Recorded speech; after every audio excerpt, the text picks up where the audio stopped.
Well, hello everyone. Happy Thursday, June 11th, 7:03 p.m. We're being specific today.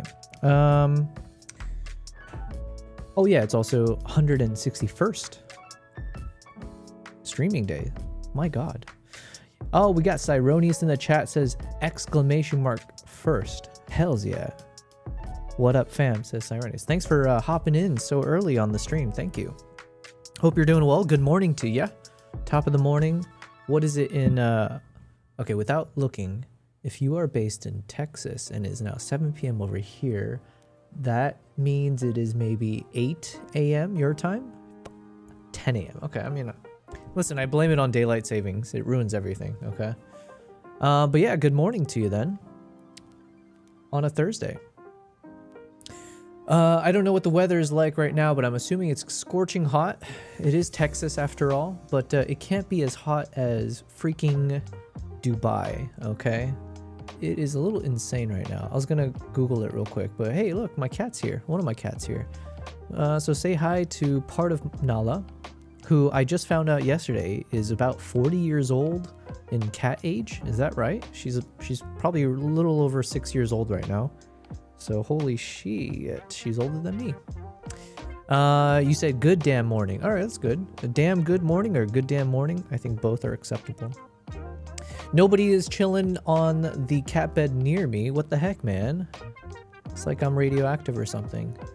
Kimbap hasn't been hanging out with us over the past few days. He kind of, you know, he's still a growing boy. He's maturing. He's discovering himself. So I don't know where he's at today. But hopefully he hangs out with us again in the near term. All right, anyways, what was I going to look up? Oh yeah, very quickly. Dubai, no. Austin, Texas weather. We're going to use Fahrenheit. Shout out to my Americaners, including myself. 84 degrees, damn. Actually, I mean, that's not that bad actually. Hold on. 84 is pretty good. I mean, it's not, I prefer like 70 degrees. You know, but that's not bad. Now, how does that compare to Dubai?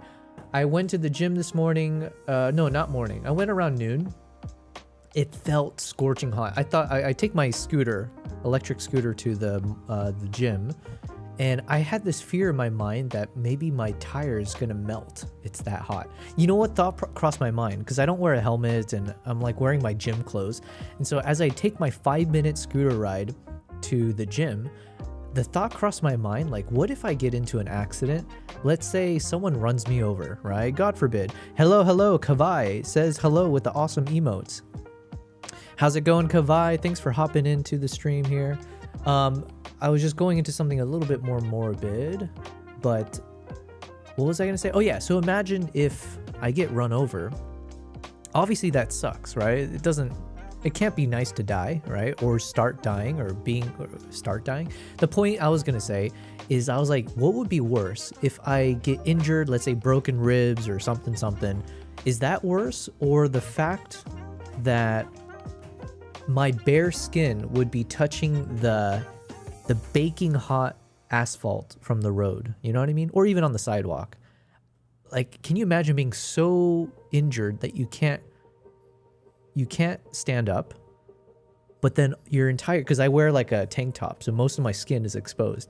So imagine you're so injured you can't stand up, which means it's even worse because now your body's burning alive because it's touching that hot ass cement. And right now, if we look up Dubai weather, let's see here.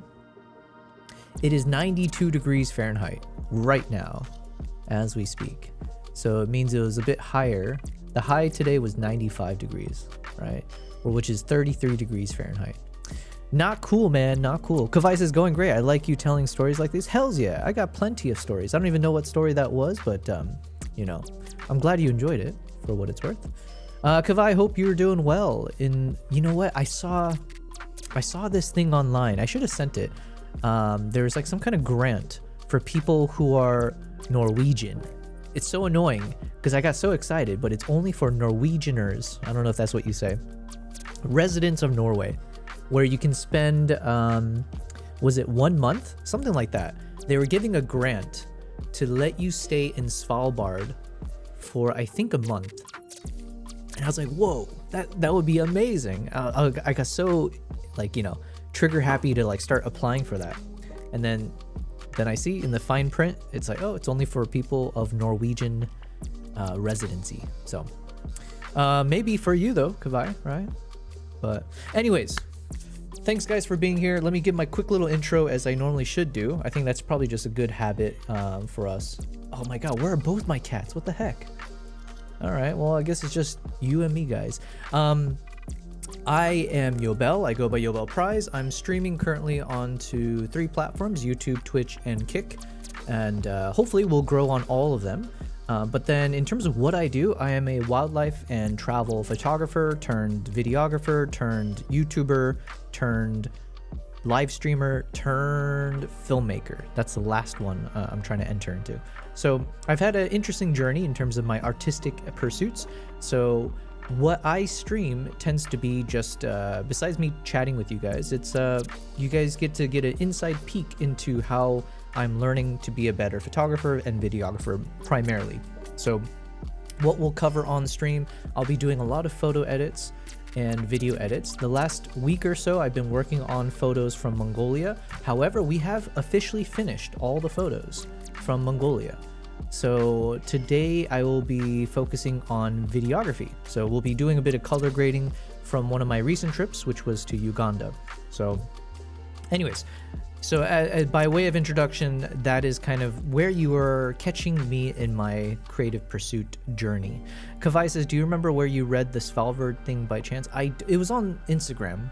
It was just like something that popped up randomly from Instagram that said like, you know, like Norway, I don't know, Norway, or no, let's see, Svalbard Grant, Norway artist, maybe, something like that.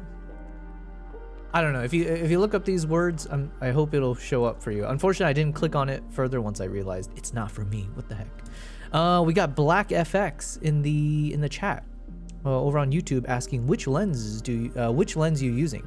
Well, thank you for the question and thanks for hopping into the chat. So you can see most of my lenses are over here.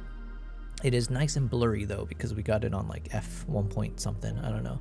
And then I've got one big ass lens up there, but let's see. This lens that I'm using for this shot here is the 20mm f1.8. I am a Nikon shooter, so almost everything I have is Nikon except for my action cameras.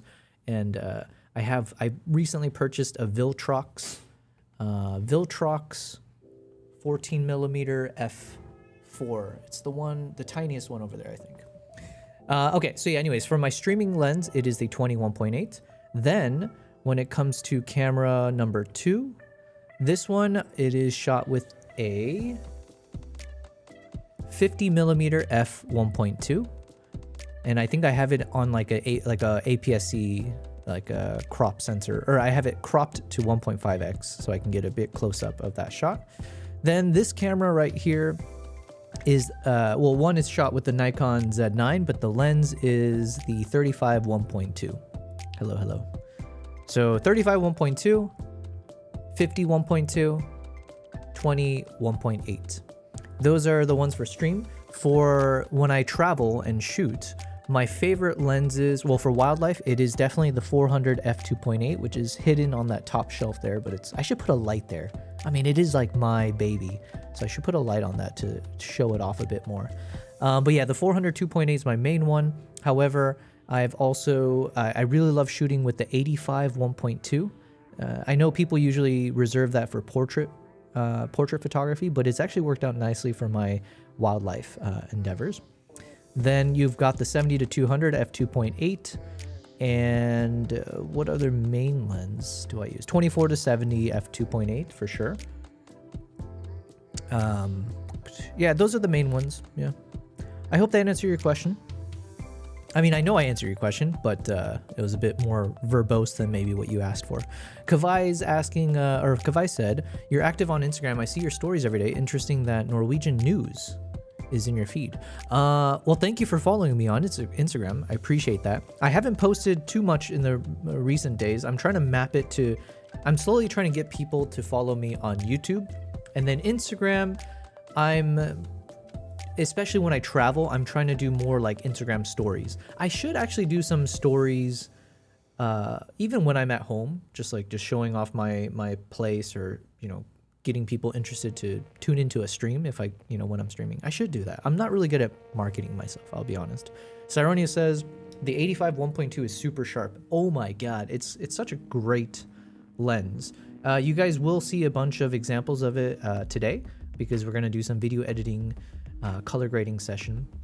And a lot of the footage that I captured is with the 85 1.2. So when I did my CNN project, which I bear with me guys, because I'm still waiting for the proper green light of what I can share.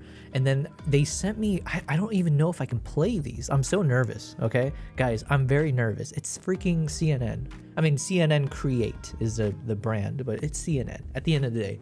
CNN, which is owned by Warner Brothers, which it sounds like it might be merged with Paramount, or I don't even know what's going on in the US. But so I'm a bit nervous about what I can and cannot show. But technically, if you have cable news and you hop onto the CNN channel during the commercial break, you may see the video that I was a part of, that I got to contribute to. Really, really exciting. So I don't know when I'll be able to play the video for you guys. Bear with me a few more days. But I've seen the final product. It looks amazing. I'm so... it feels cool to be a part of a fun project like that. And I have to just make sure the caveats out there. I only played a contributing role. I was not the director. I didn't edit these things or anything like that. I just supplied a lot of footage that I'd captured. But I did a good job. I held my own. They were the main DP and the main camera operator. They're shooting with like Sony FX6, FX3, fantastic cameras for sure. And here I was with my Nikon ZR, no gimbals, no flashy anything, just a ZR with a cage, with the lens and an ND filter. And we ended up, a lot of the footage that is in this 60-second advertorial was shot by me. So I'm very proud to say that for sure. But can't wait to show it to you guys. Kavai says that's huge. Yes, it was huge. It's huge news for me for sure. Now, the main thing is I just got to make sure how much of the content can I share, because technically everything I'm learning what it means to be a professional filmmaker. Speaking of professional, we got Swiss Army in the chat. Swiss says, we're ready to see it when it's ready. Hells yeah. And you still got better footage. I got incredible footage. I mean, it wasn't like my best wildlife trip, but I got some like really clean moments. However, well, first, hold on, I'm all over the place. Swiss Army, good to see you, man. Hope you're doing well. We definitely need to catch up. I still haven't heard back. It's Thursday. They did say by the end of the week I should get an update. So fingers crossed tomorrow I'll know more about the live streaming in Africa project, right? But hope you're doing well, man. Black Fox says, such a good collection. Thank you very much. Oh, by the way, Black Fox. Wait, no, Black FX. Is that short for Black Fox? Because speaking of random ADHD moments, that is one of the animals it's like, I wouldn't say top of the list, but it's definitely in that list of like, what kind of wildlife do I want to capture? And I was in Hokkaido at beginning of last year and, got so many fox photos and videos, but I never got to capture a black fox. But we saw one in the night. It crossed the road as we were driving, but it was too dark, so... what was I saying though? Oh yeah, I took freaking 5 terabytes of footage it was about like a 4-day project. So it was pretty condensed, right? It's like a very, very short project.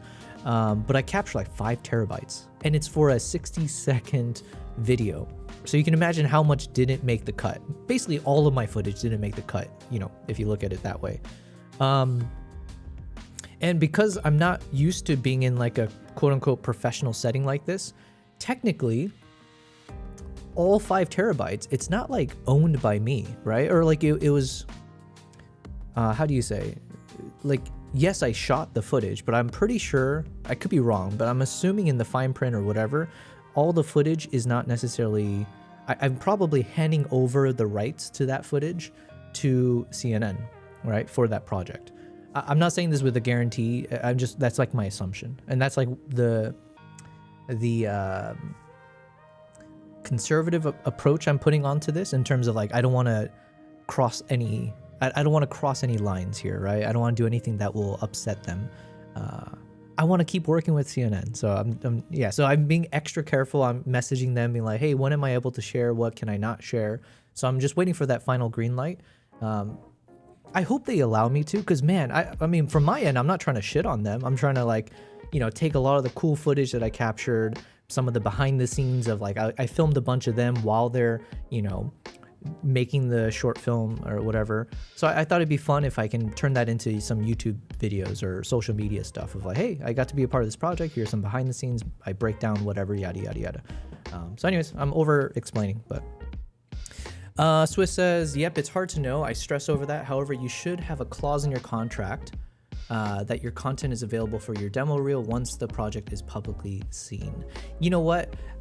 That sounds like a very reasonable thing to have in a contract or to ask for that clause. I don't recall if I should know. I know I asked about it at one point during like the beginning stages of the project. I was like, hey, do you know if I have the rights to do blah, blah, blah? But I don't actually know if that turned into anything in a legalese standpoint. I don't know. Black FX says it's not a black fox, it's Black FX. Wait, what is Black FX? Should I know this? Black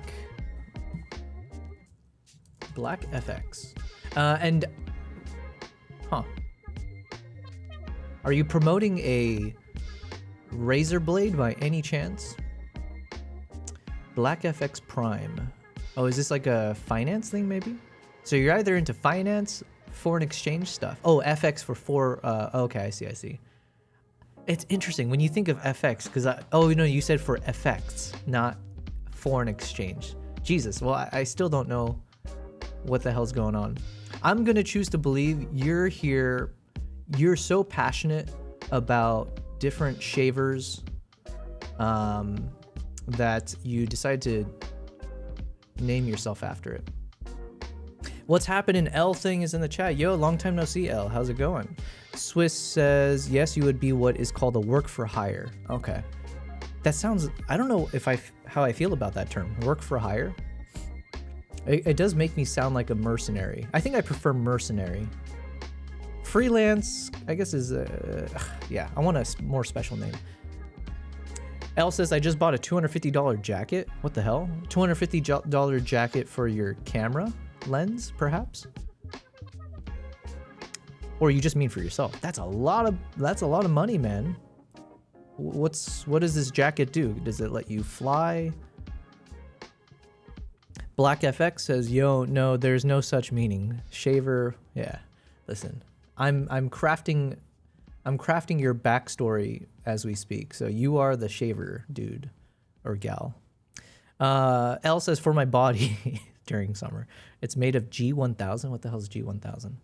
Okay, as we're well, firstly, thanks guys, everyone, for coming in here. Good to see some friendly names in the chat and some new names. I've got a bunch of YouTube videos lined up for us to watch, and you know what? Let's just hop into a couple games of chess. I usually like to start off, warm up a little bit with some chess, because I'm very addicted to it. That's probably the closest thing I am. I don't think I have a very addictive personality. I definitely don't get addicted to a lot of like physical substances, thank God. But when it comes to mental shit, I would say chess is probably it. There are days I wake up and then I'll play chess for about an hour on my phone before I finally get out of bed. I'm a bit ashamed to admit that, but sometimes admitting it is the first step in recovery. And so maybe by saying it out loud, you guys will shame me to change my ways, but what can you do? If you hear any meowing, my cats are fighting behind me, I think. But you know what? They haven't killed each other yet. So part of me is starting to think like I should let them fight. You know, I've traveled for over a month at a time and they are still alive. So maybe it's actually good for them to have these moments where they're, you know, ripping each other's hair. Okay, they're still alive. Black FX says, I've had my Nikon ZR. Oh, hells yeah. Okay, hold on. I'm really bad at multitasking, so I'm probably going to lose this game, but let me read what you said. I've had my ZR for about 2 months now. Best purchase I ever made. Yo, well, thank you for saying that. Black FX, if you don't mind, I'm going to screenshot your message because I do work with Nikon. Okay, I'm going to move that here. I work with Nikon in the Middle East African region, so I'm based in Dubai. I'm originally from the States, but this is where I've chosen to call home. Ooh, do I have a good move here? I think I get a free piece, I think. I gotta be careful. We're going for it. But yeah, so I work with Nikon quite a bit. I was very fortunate. Oh, okay, it was just an even trade. Gotcha. What to do, what to do.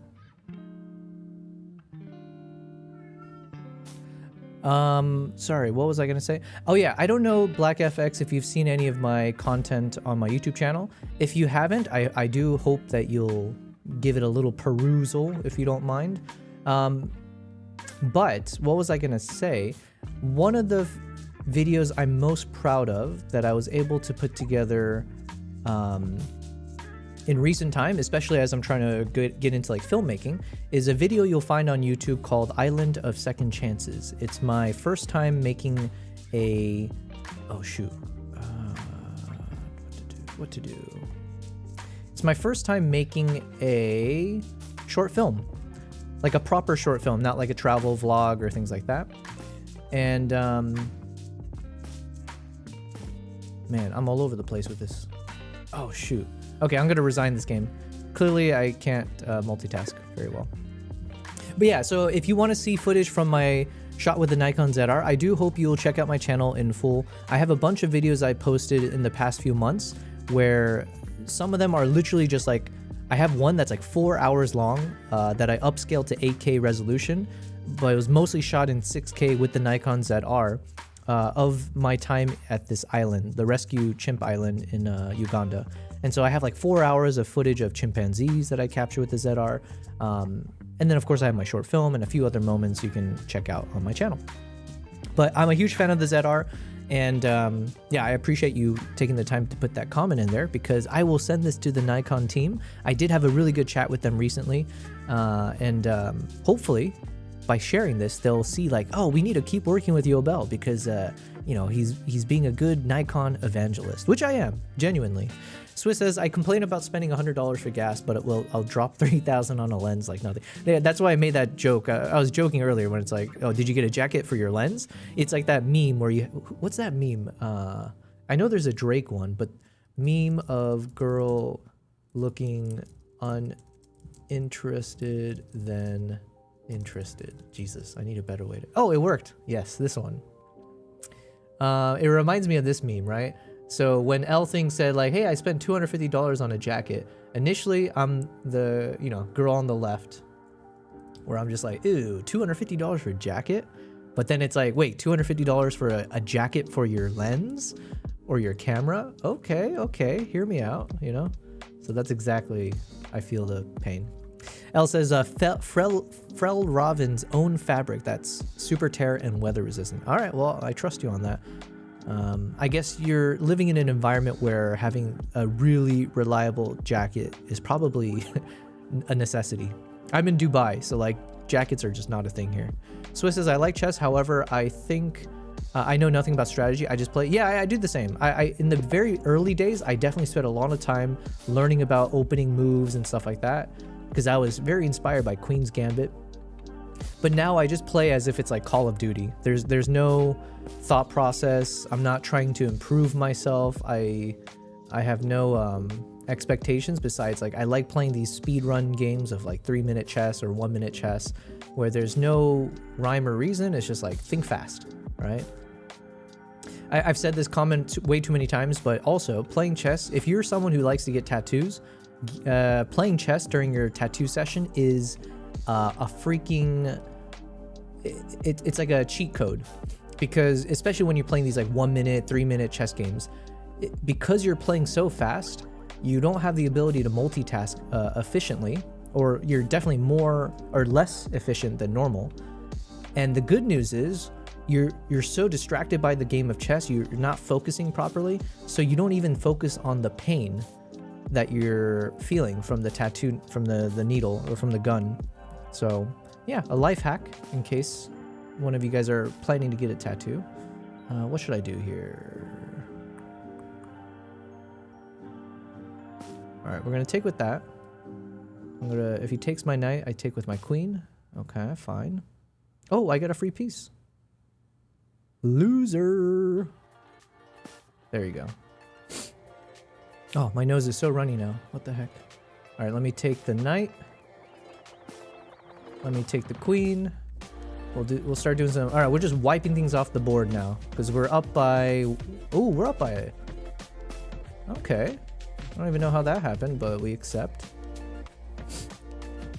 All right, I'm gonna go quiet for a second because I don't want to lose this game because we're up by 4.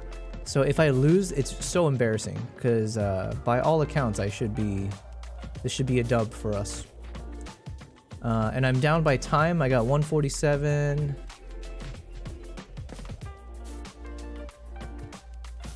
All right. Protecting the pawn.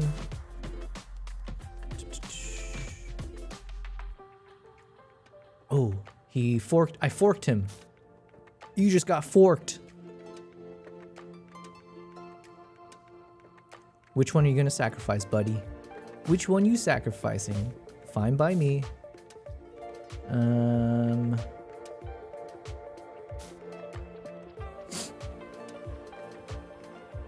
That rook's gotta go.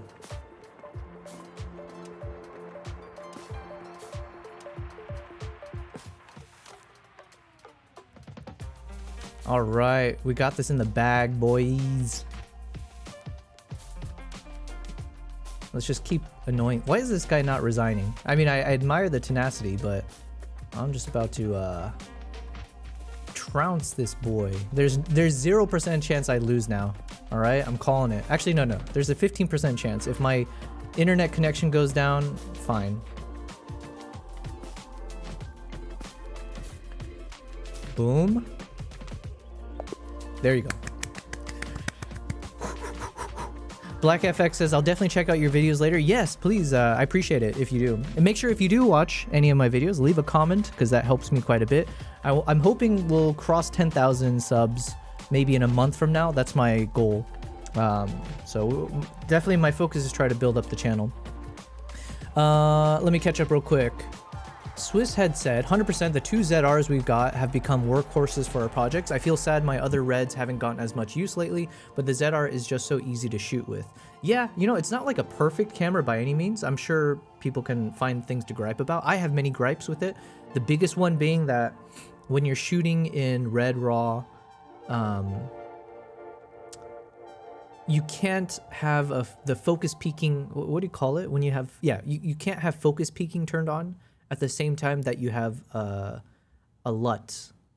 I'm butchering the language of it all, but if I put a preview, is that the right terminology? When I apply a LUT look to my shot, so I'm not seeing everything in a flat RAW mode in log, it deactivates the focus peaking overlay. So then you can't actually see your focus point. It's so annoying. You have to either turn it off, you have to take off that thing and just see it all in that flat gray look, and then have focus peaking. It's one or the other. It's kind of annoying. Elthing said, spending $1,000, $2,000 for camera gear. That's the norm. I need to know when this new Nikon 120 to 300 f2.8 lens drops. I need to know how I can get it for free. I'm definitely I'm gonna do my best to pull the strings that I have with Nikon to see if I can like barter something with them so that I can get access to that lens. I know without a doubt they'll let me borrow that lens whenever it's available, which is, you know, shout out to them, thank you for that. But can I own it, right, without having to spend $10,000? Wish me luck.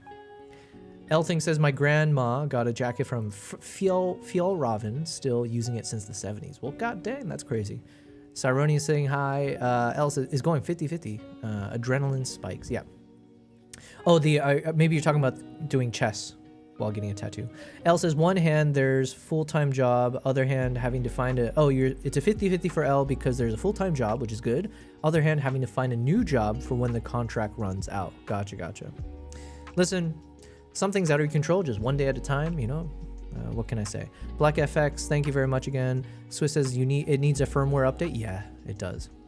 Elthing says lack of XLR too. Oh yeah, I guess there's a few. Yeah, you got the micro HDMI input, which generally speaking, I don't really care about. Or I didn't think I cared about it, but I guess it does matter a little bit more as I'm getting into, as we eventually do this live stream concept. It sounds like having those micro inputs are a little bit more flimsy. So I definitely need durability, I guess, becomes an issue. Swiss says, I use an external monitor, so the peaking is less of an issue for me. Fair enough. And you know what? On my upcoming travels, maybe I do need to invest in a matte box, in a proper monitor. I have a gimbal. Maybe I have to start learning how to use it on my travels, because we had this conversation 2 weeks ago, maybe, where regardless of if it's necessary, because I am able to, the way I film, my style of shooting, I'm fairly like run and gun style, and that works for my needs. But it behooves me to have all the professional accessories, because if I'm going to market myself effectively as a, what'd you call it? Work for hire, cinematographer, camera operator, blah, blah, blah. If the photos you see of me on my website or of me in action are all of me just holding on to my tiny ZR with a lens and an ND filter, it doesn't really scream professional. So I think I need to buy the parts to look the part, if that makes sense. So, Elf says borrow it. Yeah, I can definitely borrow the 120 to 300 when it comes out. And technically they said if I wanted to borrow the 70 to 200 Mark II, the one that had come out recently, I'm able to. But for me, I was like, I'm not traveling anytime soon. I don't have any projects lined up. I just want to focus on being at home. So I didn't take it for now. Swiss says 100%. Can we ask Nikon to get the 120 to 300? You know what? And this part, I think I could argue for this. They usually, so what I have to do is I have to tell them maybe a month in advance or so of whatever project is coming up. And they, as much as I kind of kid about things here and there, I do have a good relationship with them, and I'm writing off the goodwill of that Island of Second Chance short film that I made. It got such good reception, and this is what's been motivating me, inspiring me. It's built up my head a bit more than it should, probably, but the reception to that video has been really inspiring for me, in the sense of like going down this direction. And so I think they're now aware that for certain types of product launches or things like that, that I should be on like a white list, or maybe, hopefully, fingers crossed, at the top of a list to reach out to as a creator for certain things, you know, when it behooves them. So if I were to tell them like, hey, I'm going with this guy, Swiss Army, he's got these crazy tech and drones and whatever else, and we're gonna put, you know, we're doing this like IRL wildlife live stream project, pilot, you know, powered by all this Nikon gear, and then, you know, on top of that, maybe doing like a quick short film project while we're in Kenya or wherever else.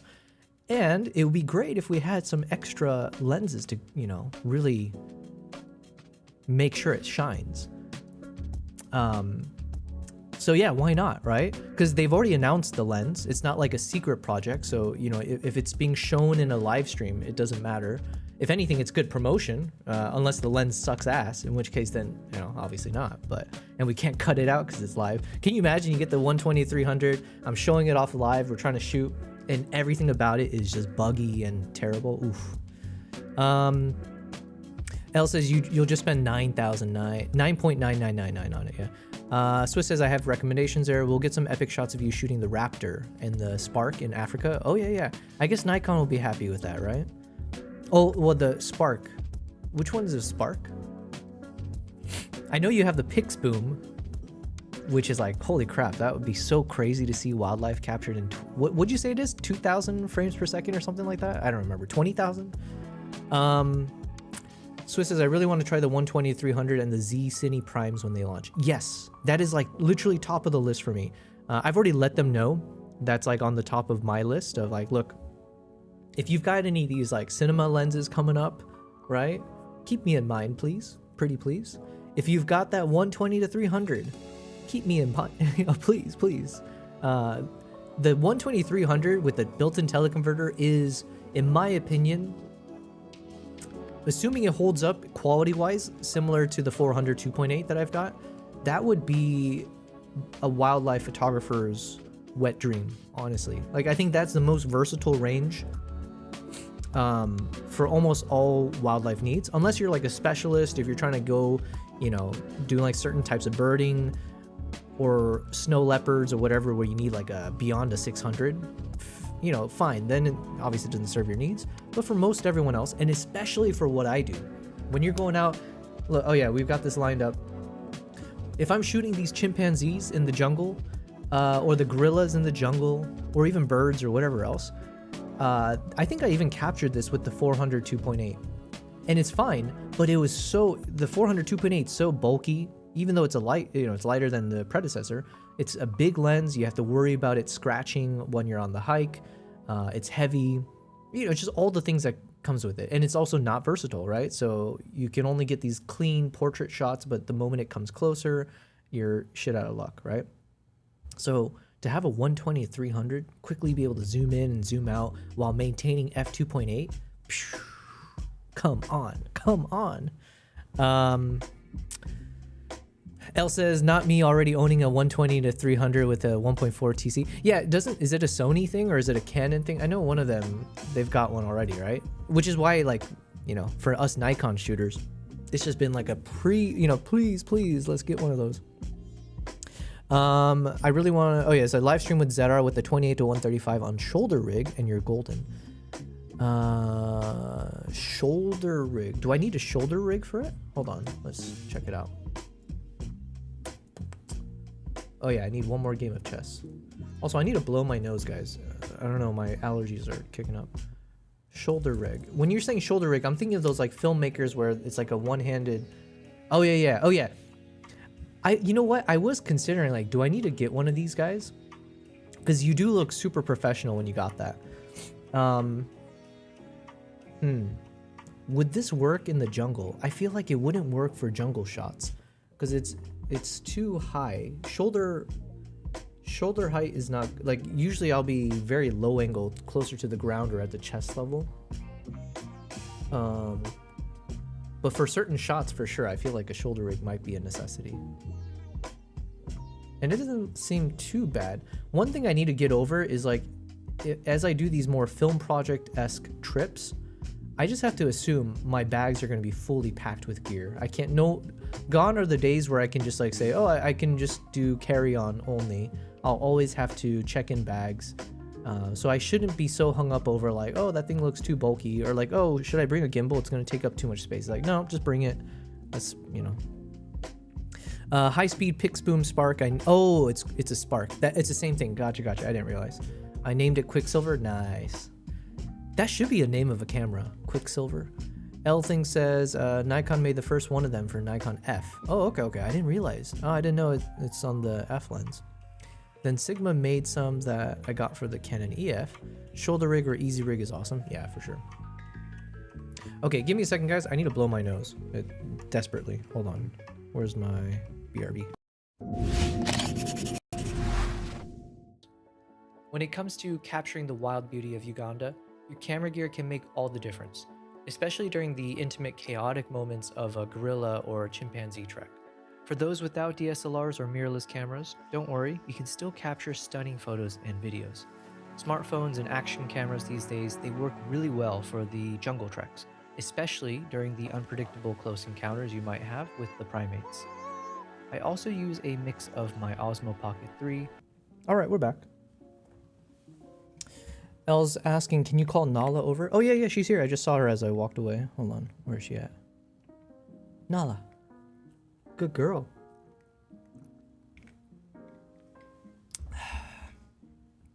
Nala. Nala.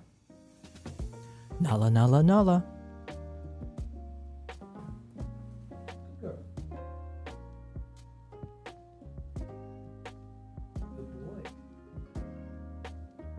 boy. Alright, Kimpup's over here as well. Let me see if I can pick him up. Good boy.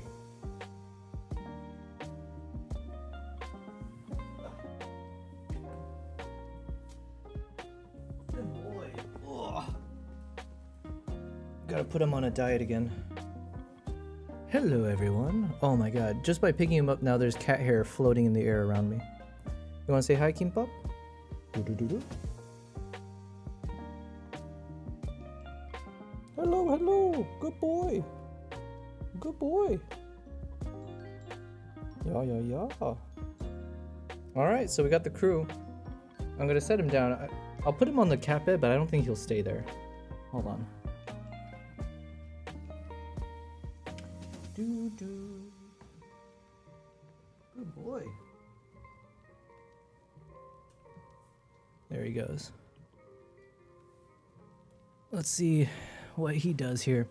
L thing. So hopefully, L, you got to see both my cats. So balance restored. Cyronius says, I've been working on some of the other services for the Cyronius frame. Oh yeah, nice, man. Thanks again for walking me through that. I've got that set up. Let me know if you ever need a guinea pig, although I gotta turn on that VPN. All right, so shoulder rig check. So Swiss Army, hopefully I'll be able to catch up with you in a few days. Hopefully I'll hear back from them. I need to like hone in on the specific dates when we can do this live stream, the wildlife thing. Because they had previously mentioned it has to be during low season, but the problem is we're already mid-June, so I think June was the last month. Let me see. What are the low season months in Kenya for wildlife safaris? Vilio in the YouTube side asking, what are your thoughts on the Canon R6V versus the Nikon ZR? I don't actually know much. Wait, I was helping someone out with the Canon. No. Was it Canon? No, it was the Sony A7V. Canon R6V. Hold on. Whoops. R6V. Thanks for the question, Vilio. I don't know much about the Canon. What I will say for the ZR, even on paper, obviously I'll give my thoughts in practice, but on paper, the Nikon ZR is such a steal because you're talking about a camera priced at what? At the time, it was like 2,200 USD, I think. And people were saying that it compares to something like a Sony FX3, right? In terms of the quality you can get, some of the features that it has that the Sony FX3 doesn't have. Not to say it beats it by any means, but that's kind of the comp that people were looking at with the ZR. So to get a camera that people at least put in the same conversation as a Sony FX3, but at maybe like a third, or is it like a half the price, maybe something like that? That's such a steal. And I love the ZR for what it's been able to do. Oh, is the R6V, is this the one that just came out recently that we saw Potato Jet's video on? I will say, if it is the one that came out like 2 weeks ago or something like that, I was a little bit underwhelmed by Potato Jet's video.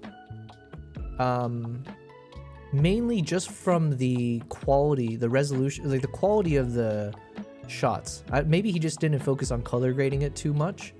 And he was just taking it for I think it was just like a road trip. So it wasn't like he was trying to film something very nice and like nice lighting. But I just thought the shots themselves were a bit underwhelming. But that's all I remember from that. It seems like it actually is, it's got all these crazy packed features and stuff. Swiss says, hit me up. I will be at Six Flags in New Jersey filming some coasters next week. Hells yeah. Yeah, I'll hit you up. Like I said, I just don't know timing wise because we're looking at end of June. Low season is April to May and then November. So if they hold true to hey, you can only go during the low season, then it might not be until November when we can, which is, not that it's a bad thing, gives me more time to prepare, obviously, but it just doesn't mean it'll happen in the next month or so. But Swiss Army, be excited because the place that we will be able to do is fantastic. I think they told me it costs they mentioned tourists will spend anywhere from $2,000 to $5,000 per night to stay at this place, which is holy crap. There are levels to wealth, okay, and decadence or whatever you want to say. And the reason I really like Asilia though, one, they are very much like a luxury safari operator, but they do a lot when it comes to social impact projects, a lot of conservation efforts.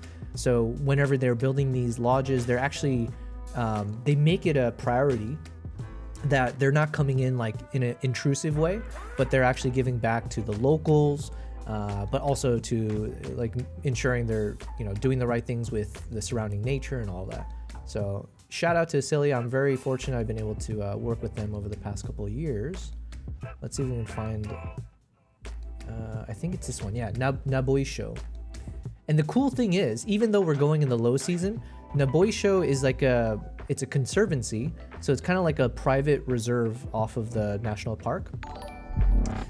Yo, thank you for the sub. Hells yeah, over on the YouTube side, Giant Kumar, thank you very much. Sorry, I have ADHD brain, so I'm gonna be hopping around a bit. Vilio said, thanks, of course, I love ZR. I'll buy it even though I don't even do as like professionally, just as a hobbyist. One more question, please. Does the Nikon ZR have pre-capture mode? Ooh, well, okay, let me answer the first part first. The beauty of this camera is that it's really designed for hobbyists, honestly. Like anyone from a hobbyist to a professional, right?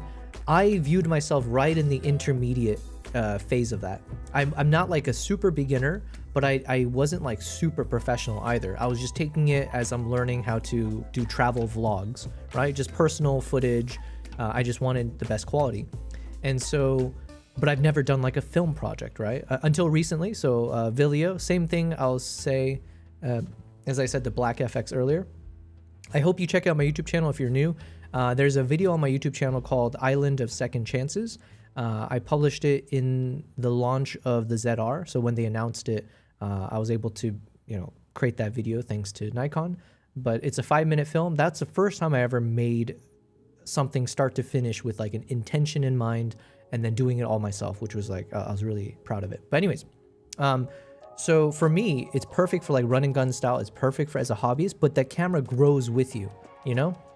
So even if you don't know anything about videography, given that it's priced at 2,200 or so, and it does photography as well, right? I have a lot of photos to prove that the photos are incredible as well, right? So, you know, you'll get some excellent photos, you get excellent video captures at like the professional level. And then as you treat it more seriously, you can stack more stuff onto it. It's a, you know, I think you'll be super happy with it. To your other question, does it do pre-capture? I've never tested it out, honestly.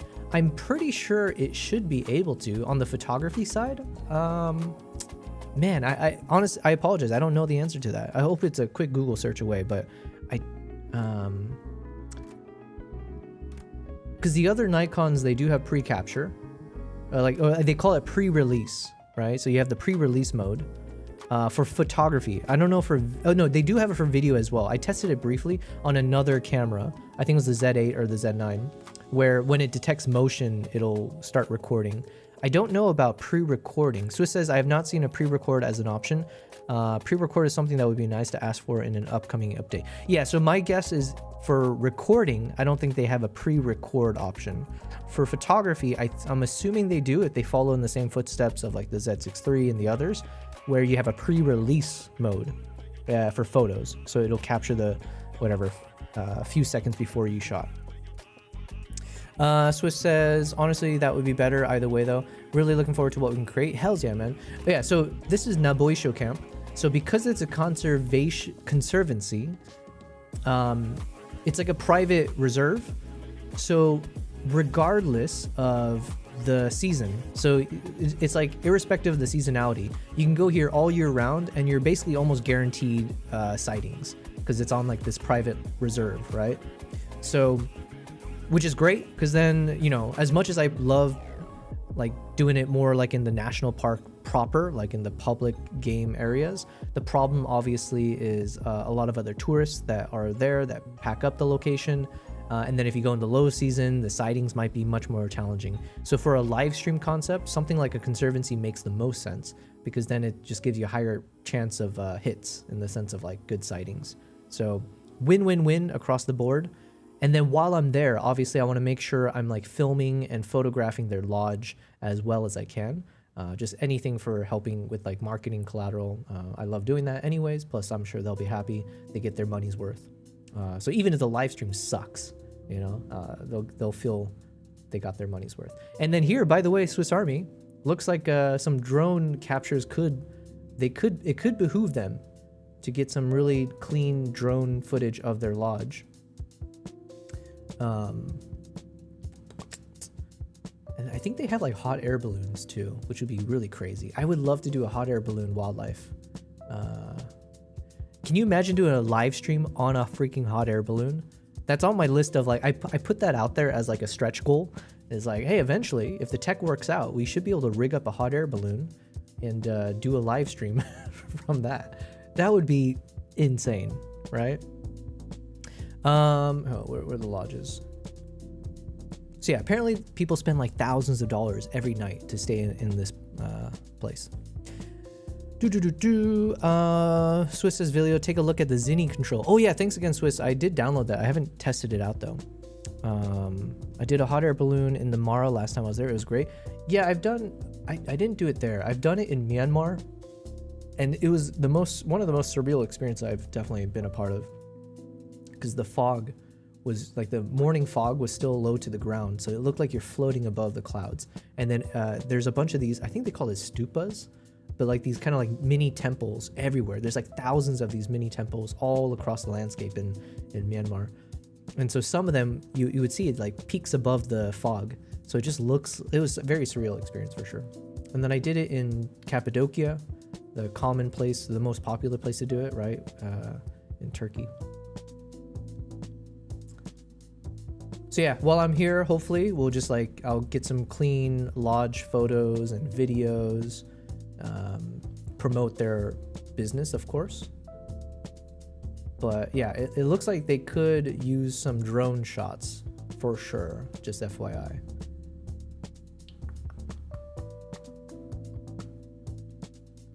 So yeah, this is Naboisho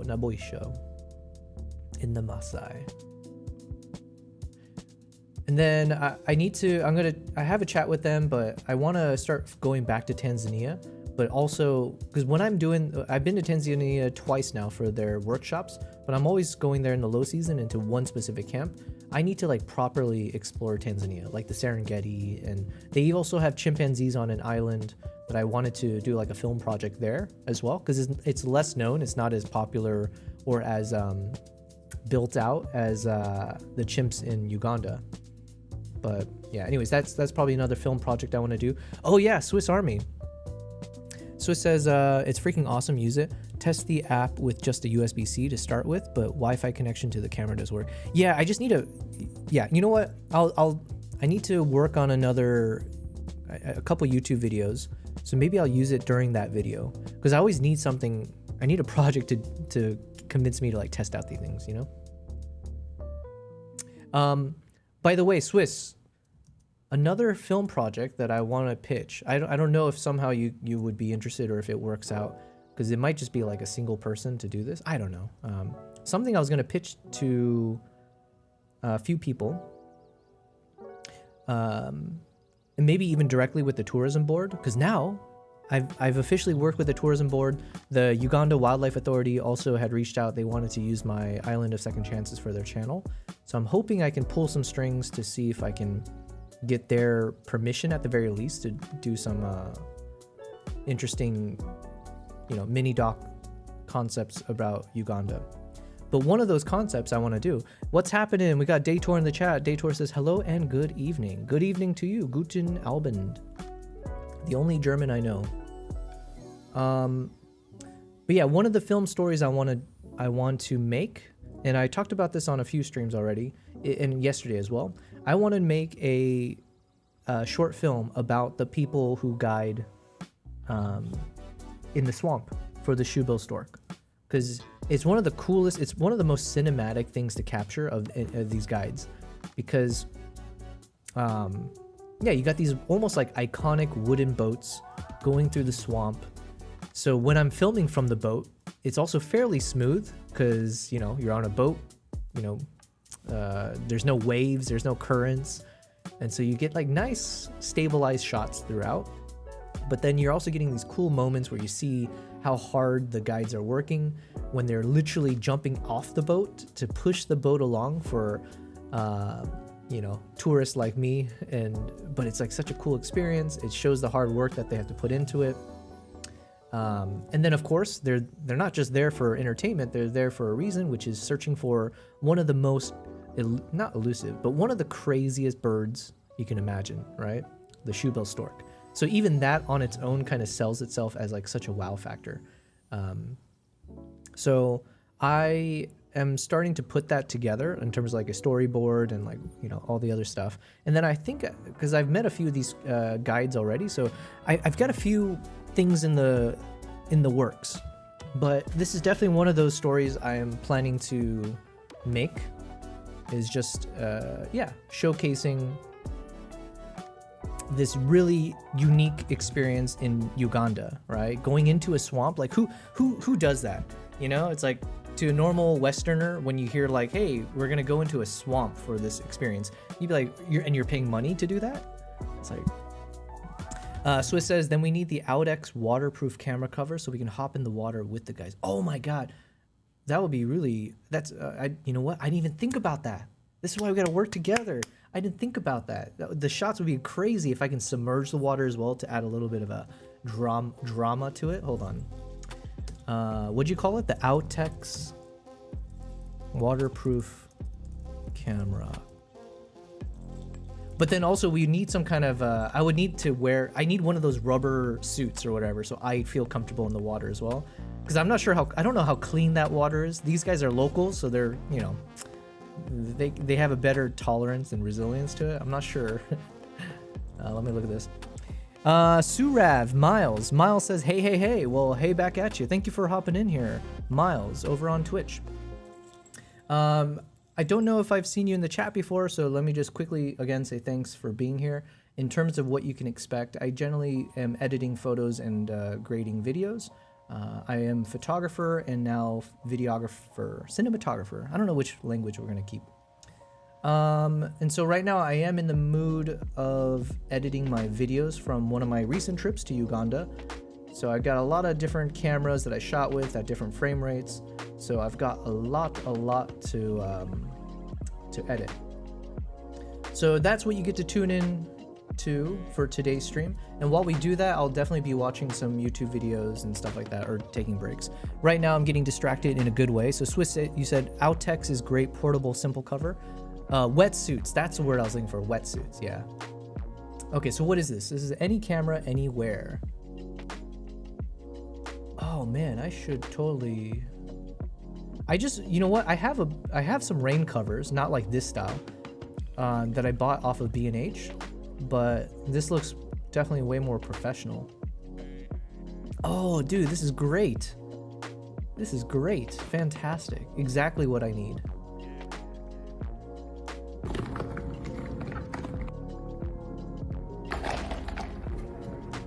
Wow, it's like a silicone maybe? Oof, that was jarring to the ear.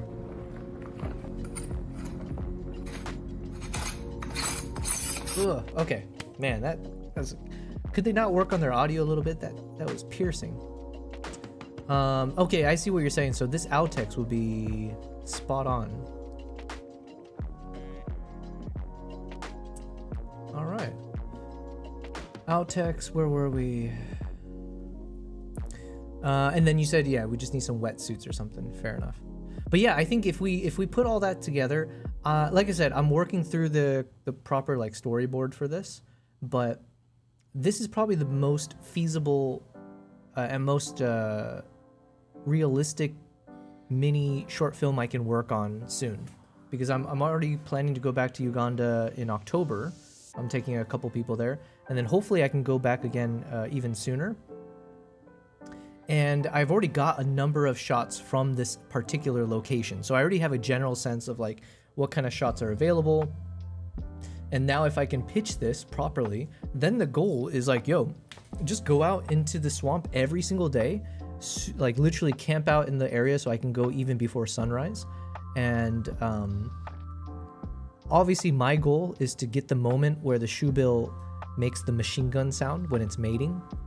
To get that on camera would be obviously cinema.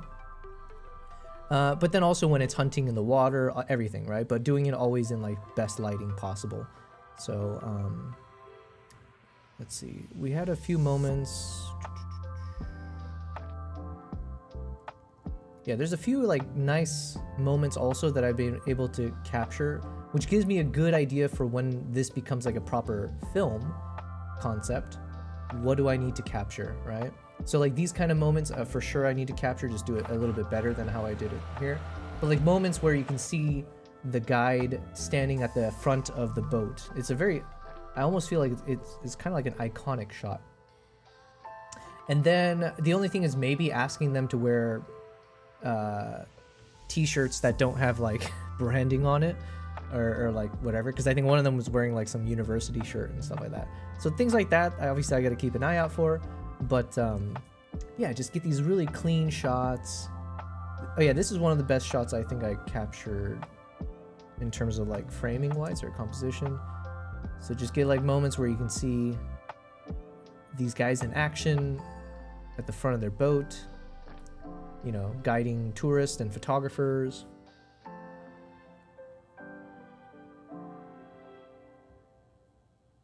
So just finding these key moments for sure. Average profile picture, hells yeah, what a name. Says, I am here.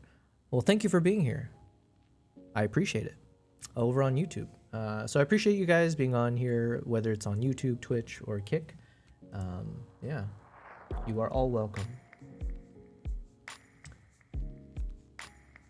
So yeah, just a lot of mini details to think about, but this is definitely one of those that I'll be putting together. So look forward to that, guys. I think it'll be a really exciting project for sure with a lot of like, it's not unique, but like filming on a rinky-dinky wooden boat through a swamp is definitely not your typical film shot that you see. So in terms of like being in a niche of potential shots to grab, it is pretty out there, right? And for whatever reason, I still feel like the shoe bill is somewhat underrated. You don't like see much of it, in my opinion. It's still like to be really understood. Especially if you're going to Uganda, people aren't going there for the shoe bill. Usually they're going for the gorillas, right? So it gets to showcase another side of Uganda in a way that I think the tourism board would be happy. It's, yeah. Average profile picture says, can you give me some color grading tips that go across all platforms? I have the Nikon ZR R3D and I want to make cool films, but I have no idea where to start. Well, you're starting by coming to the right channel. Thank you for being here. I'm a huge fan of the Nikon ZR R3D. One of my cameras for the stream. This is actually shooting with the ZR R3D with a 50mm, 51.2 lens with my cat. So just, you know, for what it's worth. Average profile picture. I don't know if you've checked out my YouTube channel before, but I actually did recently publish a few videos specifically about the ZR R3D. Not necessarily tutorials, but I was kind of showing in a more of an artistic way. I was trying to show different features of the ZR R3D that I personally enjoy the most. And so if you check those out, here, one second, to make your, let me actually, oh, we can watch it on stream. Give me a second. Let me find it. Sometimes it doesn't make sense to play it because I have like copyright music on there. And so sometimes it dings me if I play my own freaking, you know, it gets annoying. Anyways, hold on. At the very least, I can find the link so you can watch it.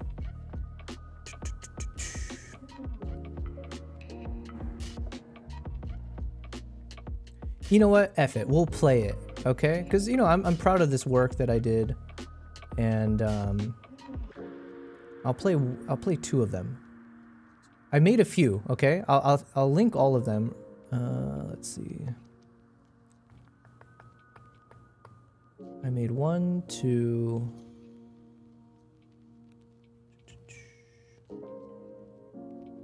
And 3. There we go. All right, here we go. Here we go.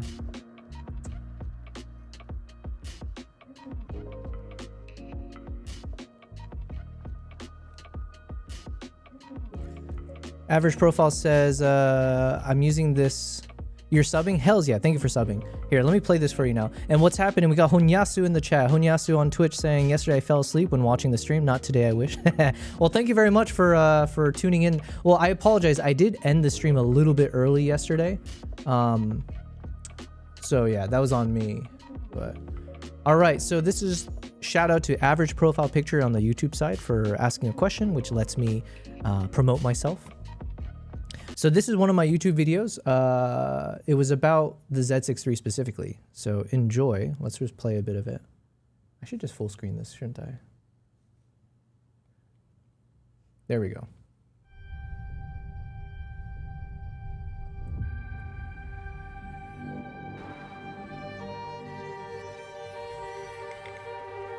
I've been traveling with the Nikon Z6 III for the past year across 7 countries through dust and rain and snow, and I pushed it as far as it could go.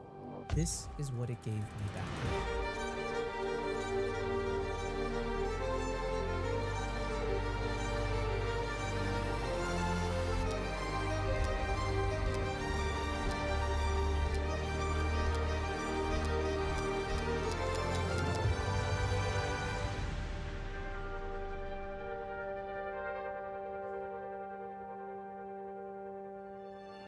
Welcome back to my channel. Okay, just gonna play that part just because oh, 1 second.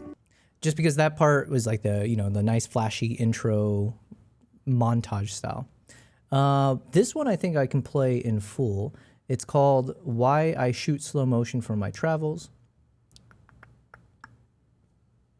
And then let's see. Oh yeah, so again, hi Honyasu, thank you very much. I appreciate your support. And Average, you said, I use OpenShot for editing and has a ton of color grading presets, but I don't know what to do with them. Interesting. I've never used OpenShot. I use DaVinci Resolve. I need to sell my own presets for video. I guess you call them LUTs. No, I do have the power grade, but I need to update that now. Yeah, okay. It's on my to-do list. But yeah, I use DaVinci Resolve. I'm a huge fan of it. Usually what you'll hear from professionals is DaVinci Resolve is the best out of the 3 main things when you think of for video editing. Premiere Pro, Final Cut Pro, and then DaVinci Resolve. It seems like DaVinci Resolve is the one that's best for color grading.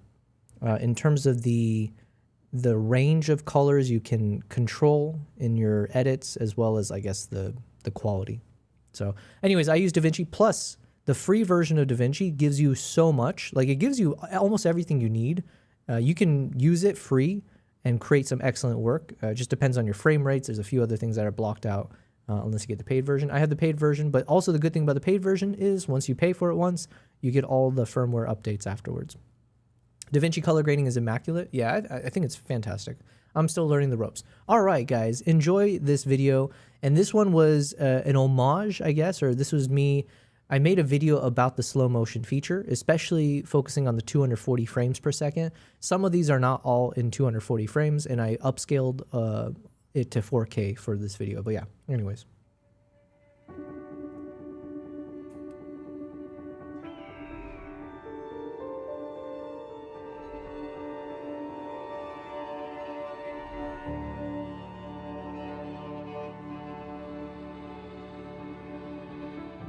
There's a moment in every shoot where something happens too fast to fully see. A bird's first wing beat. Hold on 1 second. We need this in 4K. What the hell am I doing? Watching this in 1440p? Get out of here. All right, let's keep watching. Each snowflake carving its own path. Wheat springing back from a passing hand. Slow motion lets me step into that moment and stay there. When I slow footage down, I'm not just capturing video, I'm witnessing something that wasn't really meant to be seen. At least not by us. Not in real time.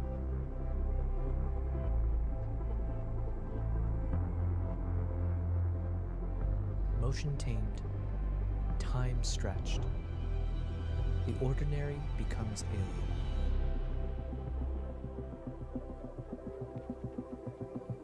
Sometimes I want the story that unfolds across frames. Sometimes I want a single frame that stops time entirely. I don't have to choose anymore.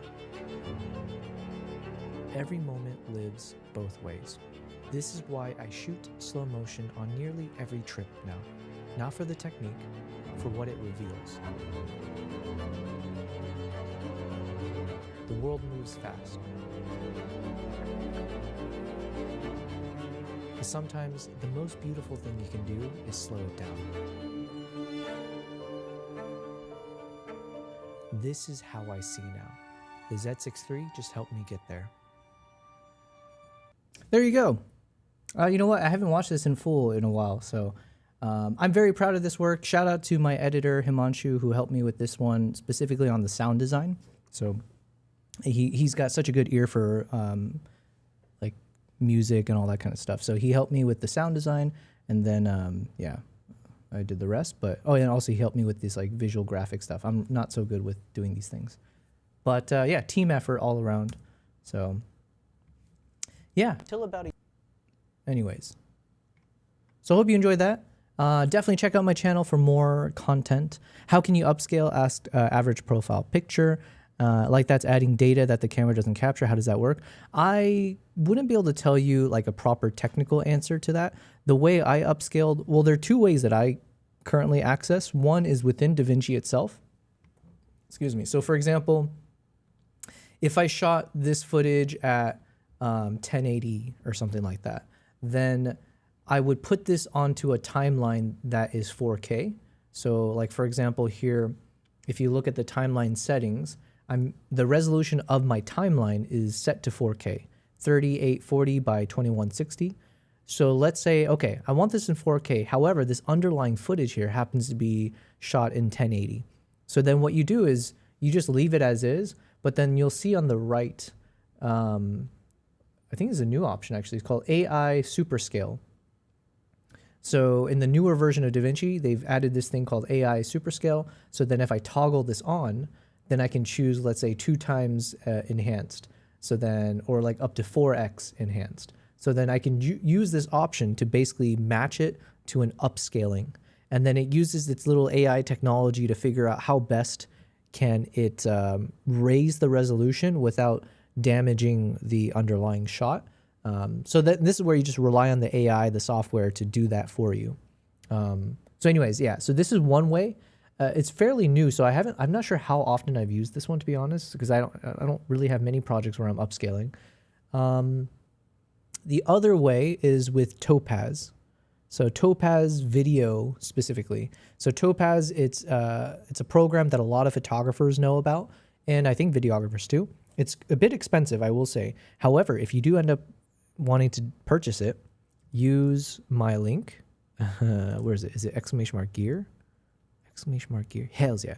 If you go to my link here on my website, there's a bunch of affiliate links and stuff like that. So obviously that's one way to support my channel. But I think I have a link there for Topaz. Topaz is great for upscaling, for slow motion, other types of effects. But that's the one I used to use predominantly, is just using that tool. I load in my video file, let's say it's at 1080, and then I just choose the option to export it at 4K, and then it will do the rest of the work to give you the best quality. But that's as much as I know. If you're asking for like more technical detail beyond that, I unfortunately am not the right person to really describe it. But yeah, there you go. So thank you very much, average profile picture. I do hope you continue watching the other content that I push out there. But yeah. And thanks for being on the stream. So I do try to stream about 5 times a week. That's kind of what I've been focusing on. And then again, like I said, during those times, I'm using it to edit everything. So right now I'm in a photo editing mood. And so I was mentioning like even this shot here, there's like some, I don't know if iconic is the right word, but there are some really cool shots that are possible, specifically in this swamp, where, you know, you've got this dude at the edge of this boat. He's balancing at the edge of the boat, scouting with his binoculars, clearly searching for something. So he's striking a pose that in and of itself is telling an interesting story, or it kind of draws the audience. And then this kind of perspective where you're seeing this wooden boat in the swamp also adds a bit of interest, intrigue to the shot. And because the boat is not very shaky, we're in like still water, the captures themselves don't require too much extra stabilization. I'm pretty sure I'm just hand holding as we speak. So you just need to lightly stabilize. Otherwise you get the shot you want. And you're getting this journey across the swamp. I don't know. There's so many cool things with this particular location. So we're gonna turn this into a short film at some point, for sure. Average profile picture. Oh, I'm finally getting your name because you're called Average PP. all right, I see it. Jeez, it took me a while. Usually I feel like I get those jokes right away. Average PP, I'll call you by your title. Average PP says, what do you think about GoPro's new action camera? The 900, oh yeah, that 900 frames per second, 4K 240, 8K open gate, but a tiny 1-inch sensor. An average sensor. I have no idea. I'm not the biggest fan of GoPro, if I'm being honest. I've mentioned this on stream. I've actually switched everything over to the DJI for my action camera purposes.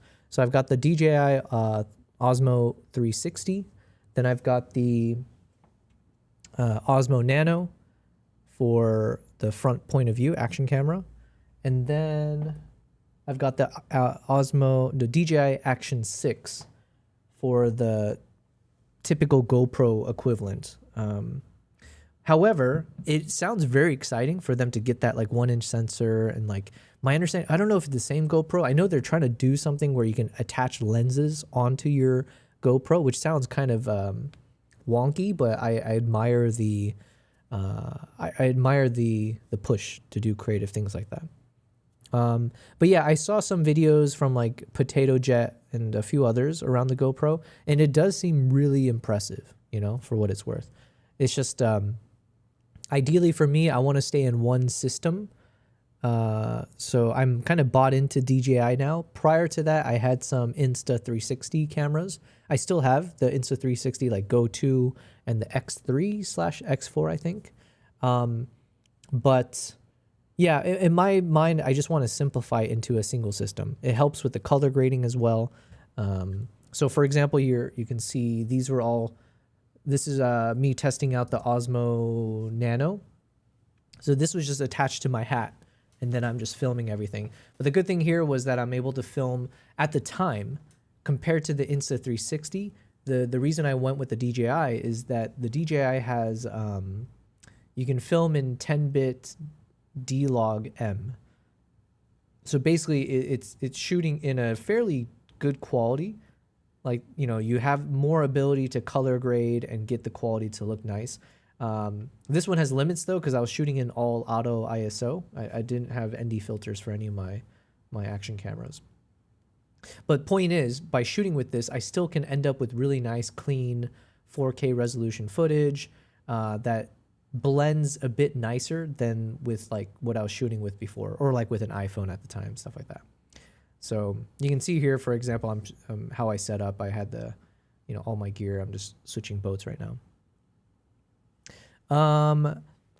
Average PP says, bro, it's average profile picture. I hear you. I mean, but I don't want to keep saying your full username out loud. You know, it's too lengthy, or maybe it's an average length, but it's still a lot to say. So average PP it is. Nothing special. It accepts MFT lenses. Okay. What does the whole bit thing mean? Ooh, I have a slide on this I put together, but basically there's like a term called bit depth, and you know, off the back of my mind, I'm not going to really do a good job of this, but just basically the main thing you need to know is the higher the number. Let's say if you shoot an 8-bit versus 10-bit versus 12-bit, it's like a magnitude higher number of colors that you have in your shot. So like if you shoot at 10-bit, let's say you've got like a billion, I don't know, I'm just going to make numbers up. Let's say if you're shooting at 10-bit, you have like a million different identifiable colors that the camera is able to capture. So it can distinguish between like a a blue and a turquoise, or like a blue and a light blue, or whatever, right? So it's got more range or depth of understanding all the different colors that is hitting the sensor. So then if you're shooting at 12-bit, it's like some crazy multiplier effect on top of it, but basically just means like your camera is actually capturing even more. Instead of 1 million, imagine your camera sensor now has the ability to discern 1 billion different color gradients and ranges. So now it can actually capture the difference between blue and light blue and slightly lighter blue, and like, you know, you get what I'm saying, right?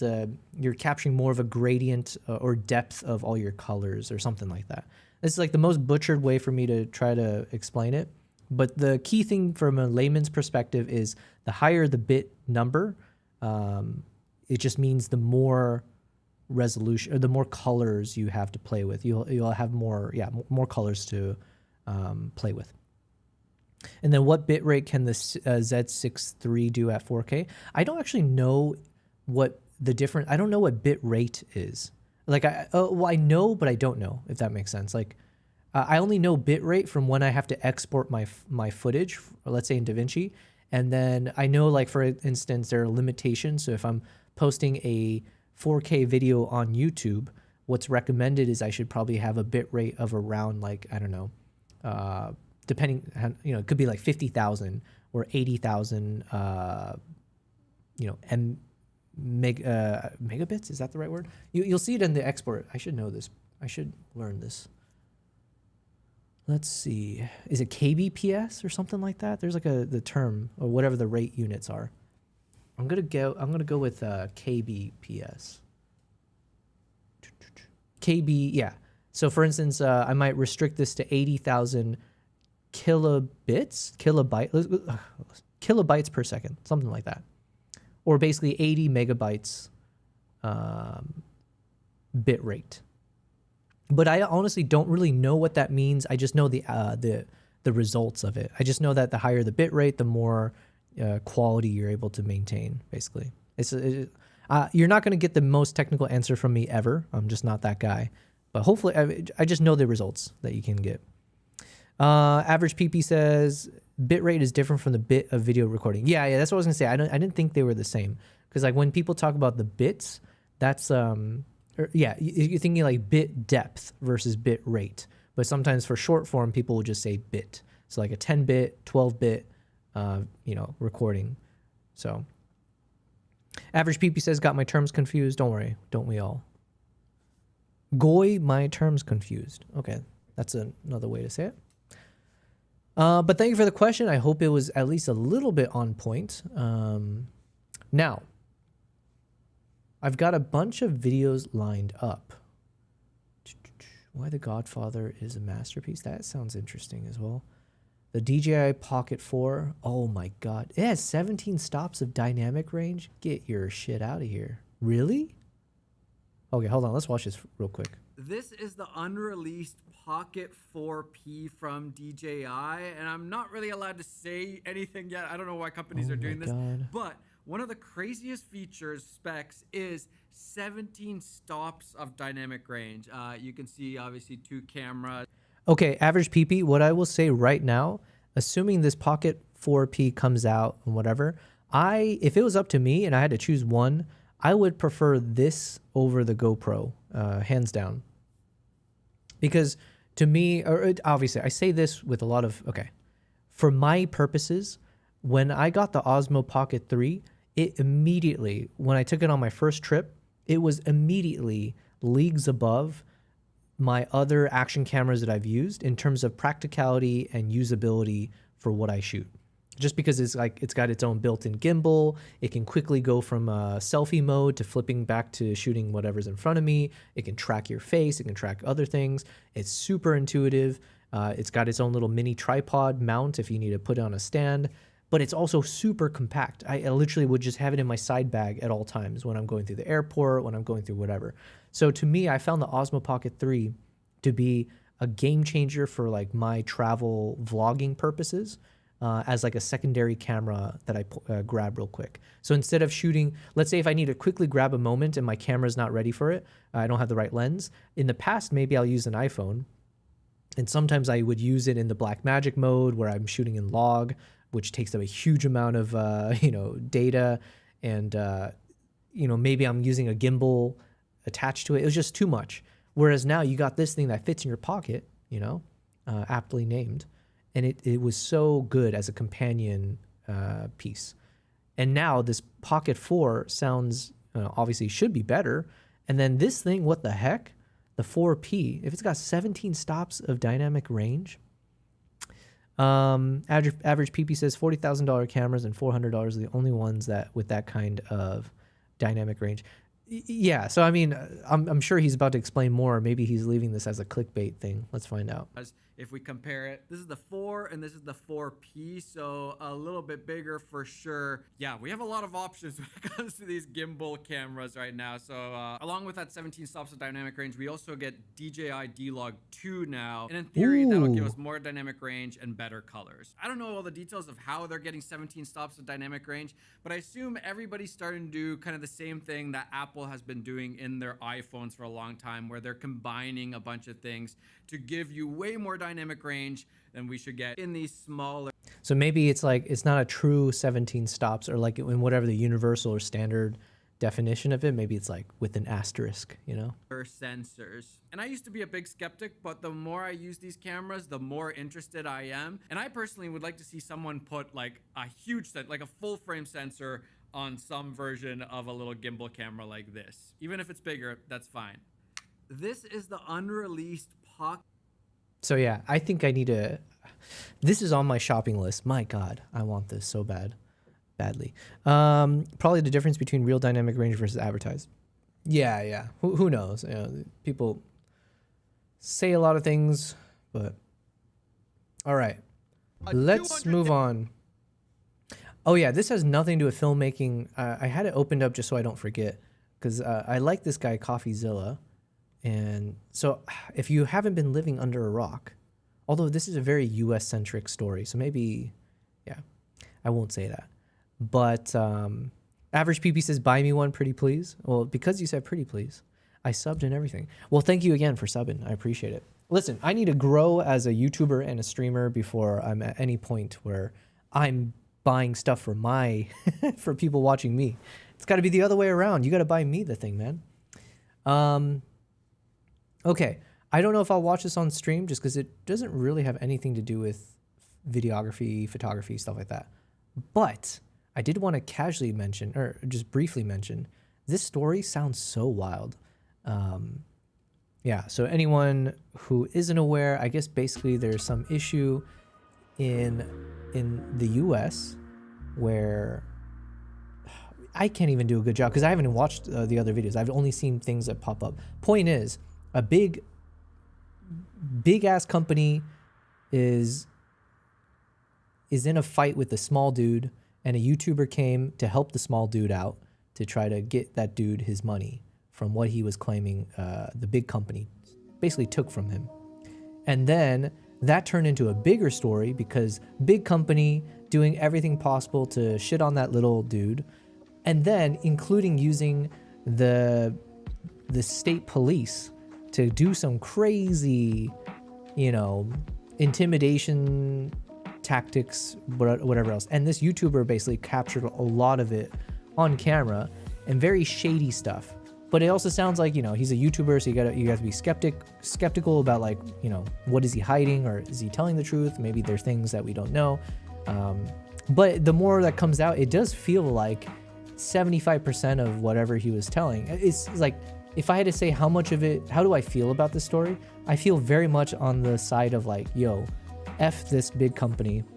It's doing some shady things instead of trying to do the right thing and like at least trying to deal with this amicably. So crazy story. I'm butchering everything, but because I only know what I've seen on social media here and there, but but CoffeeZilla made a video on it, and he's like really known for being very meticulous with the facts. He doesn't play fast and loose with the information. He's very investigative in a good way. So whatever he says, I would actually, off the rip, I would feel like more trustworthy of it. Average PP says, very interesting. Nothing about the stream, but I gotta go now. I might be back. No worries. Thank you very much, Average PP. I appreciate the question. Thanks for hopping in here. And hopefully I'll see you again. So I got this lined up at some point. All right, let's watch this one first. Why you should film past f5.6. I would like to be, yeah, this sounds like one of those you gotta convince me. I don't know if this should be an insightful video because I don't know when, I just don't agree with that statement. Why you should film past 5.6 is not what you think. So let's see. In the meantime, let's go ahead and start editing. Should I put this somewhere here maybe? Once upon a time, deep focus was considered a novel cinematography technique. Orson Welles used it to convey disorientation, whereas today's filmmakers would convey it with blur.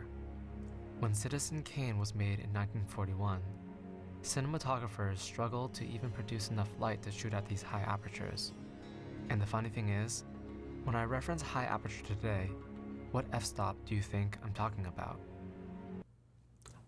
If you say high aperture, what f-stop am I thinking about?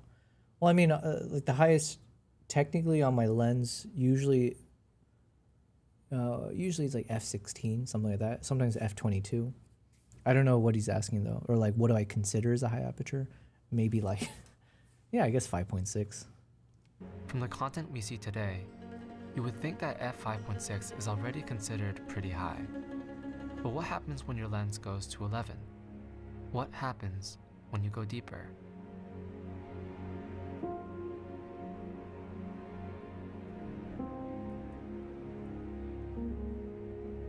Also, I'm intrigued by this YouTuber's choice of aspect ratio, because that was something we talked about before about trying to be more creative with everything, really.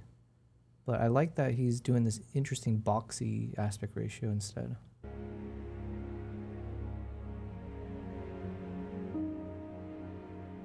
It always puzzled me how there are people that will say you shouldn't go past f11 due to Average PP says, bye, and I'm not called that.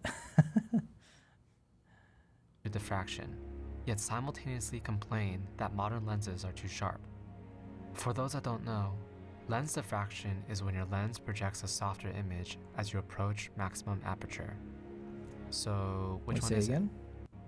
For those that don't know, lens diffraction is when your lens projects a softer image as you approach maximum aperture. Interesting. So, which one is it? Are lenses too sharp, or is diffraction good? It's really hard to take these filmmaking netizens seriously, whom perpetually live in theoretical simulations. And it's always the ones who only shoot at native ISO, or claim you broke the image by using some wrong settings.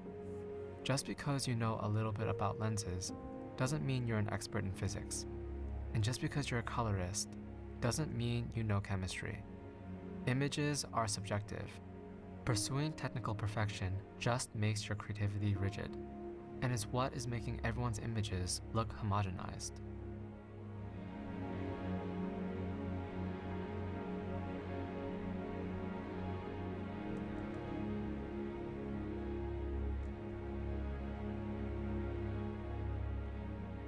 When did shooting wide open become the standard? People no longer prioritize the scene or composition.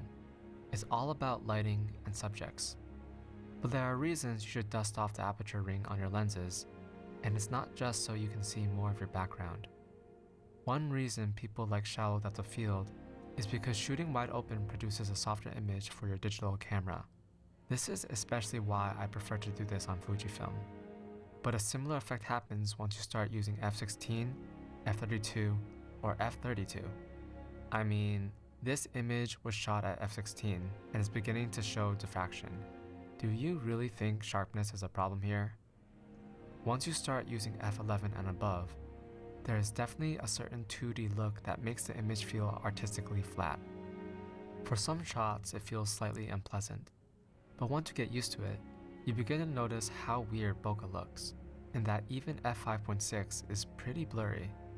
There's just so much detail at f16, where you can see and feel everything as if you were there, touching the trees, smelling the cut grass. In an age where volumes, AI, and CGI backgrounds are the norm in cinema, deep focus brings back a much-needed realism to image making.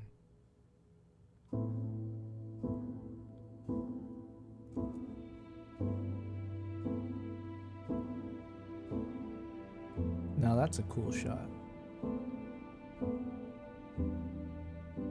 Nowadays, taller aspect ratios are in, and I curiously ask why. People want immersion if they're going to go to the cinema, to take a break from looking down at their phones, and look up. I want to see that scene again. That was kind of cool. This brings back a much-needed realism to image making.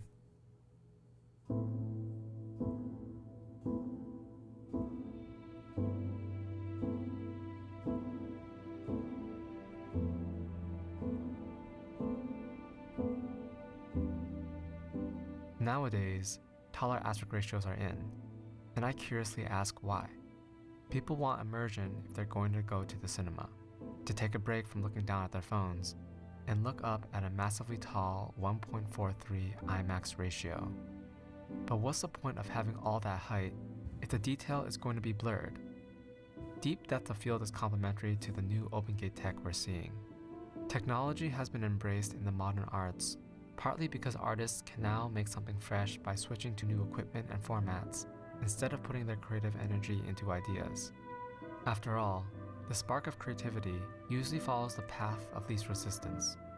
If this is the case, then at a certain point the bokeh trend should fade out, just like how CinemaScope is waning. I don't know about you, but I'm no longer bokeh loca. In fact, I might even have bokeh fatigue.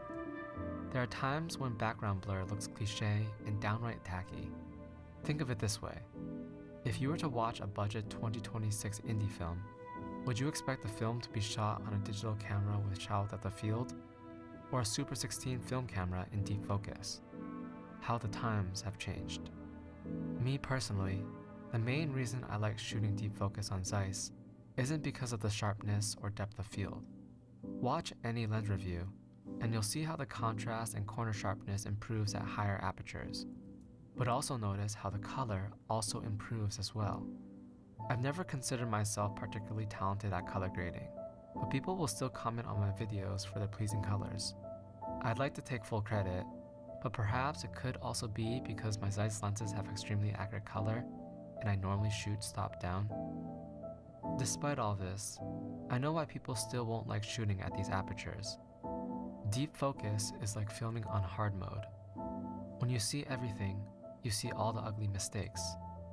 But beauty isn't technical perfection. It's about having soul. Having a person. Bro, where did he shoot this? This place looks insane. I mean, this is like a fascinating video. I'm a big fan already. Clever ghost.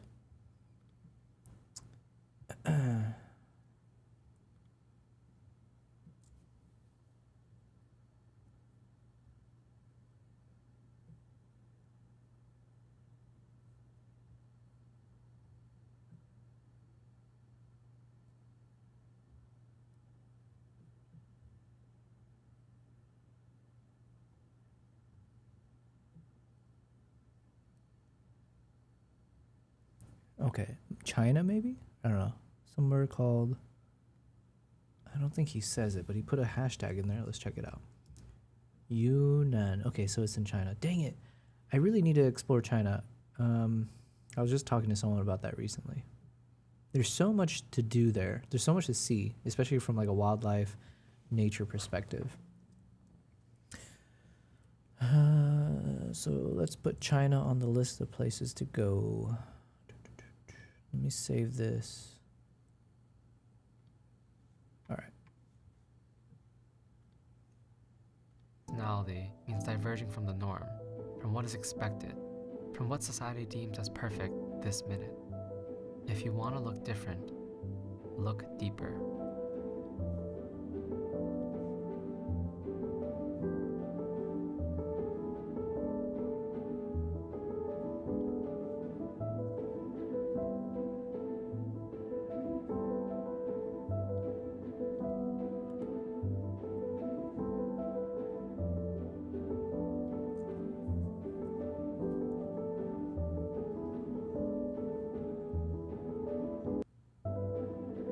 That was really good. Damn.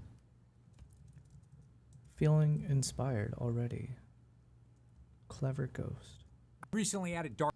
Every photographer / videographer needs this. All right. Convince me that I need this thing. What is it?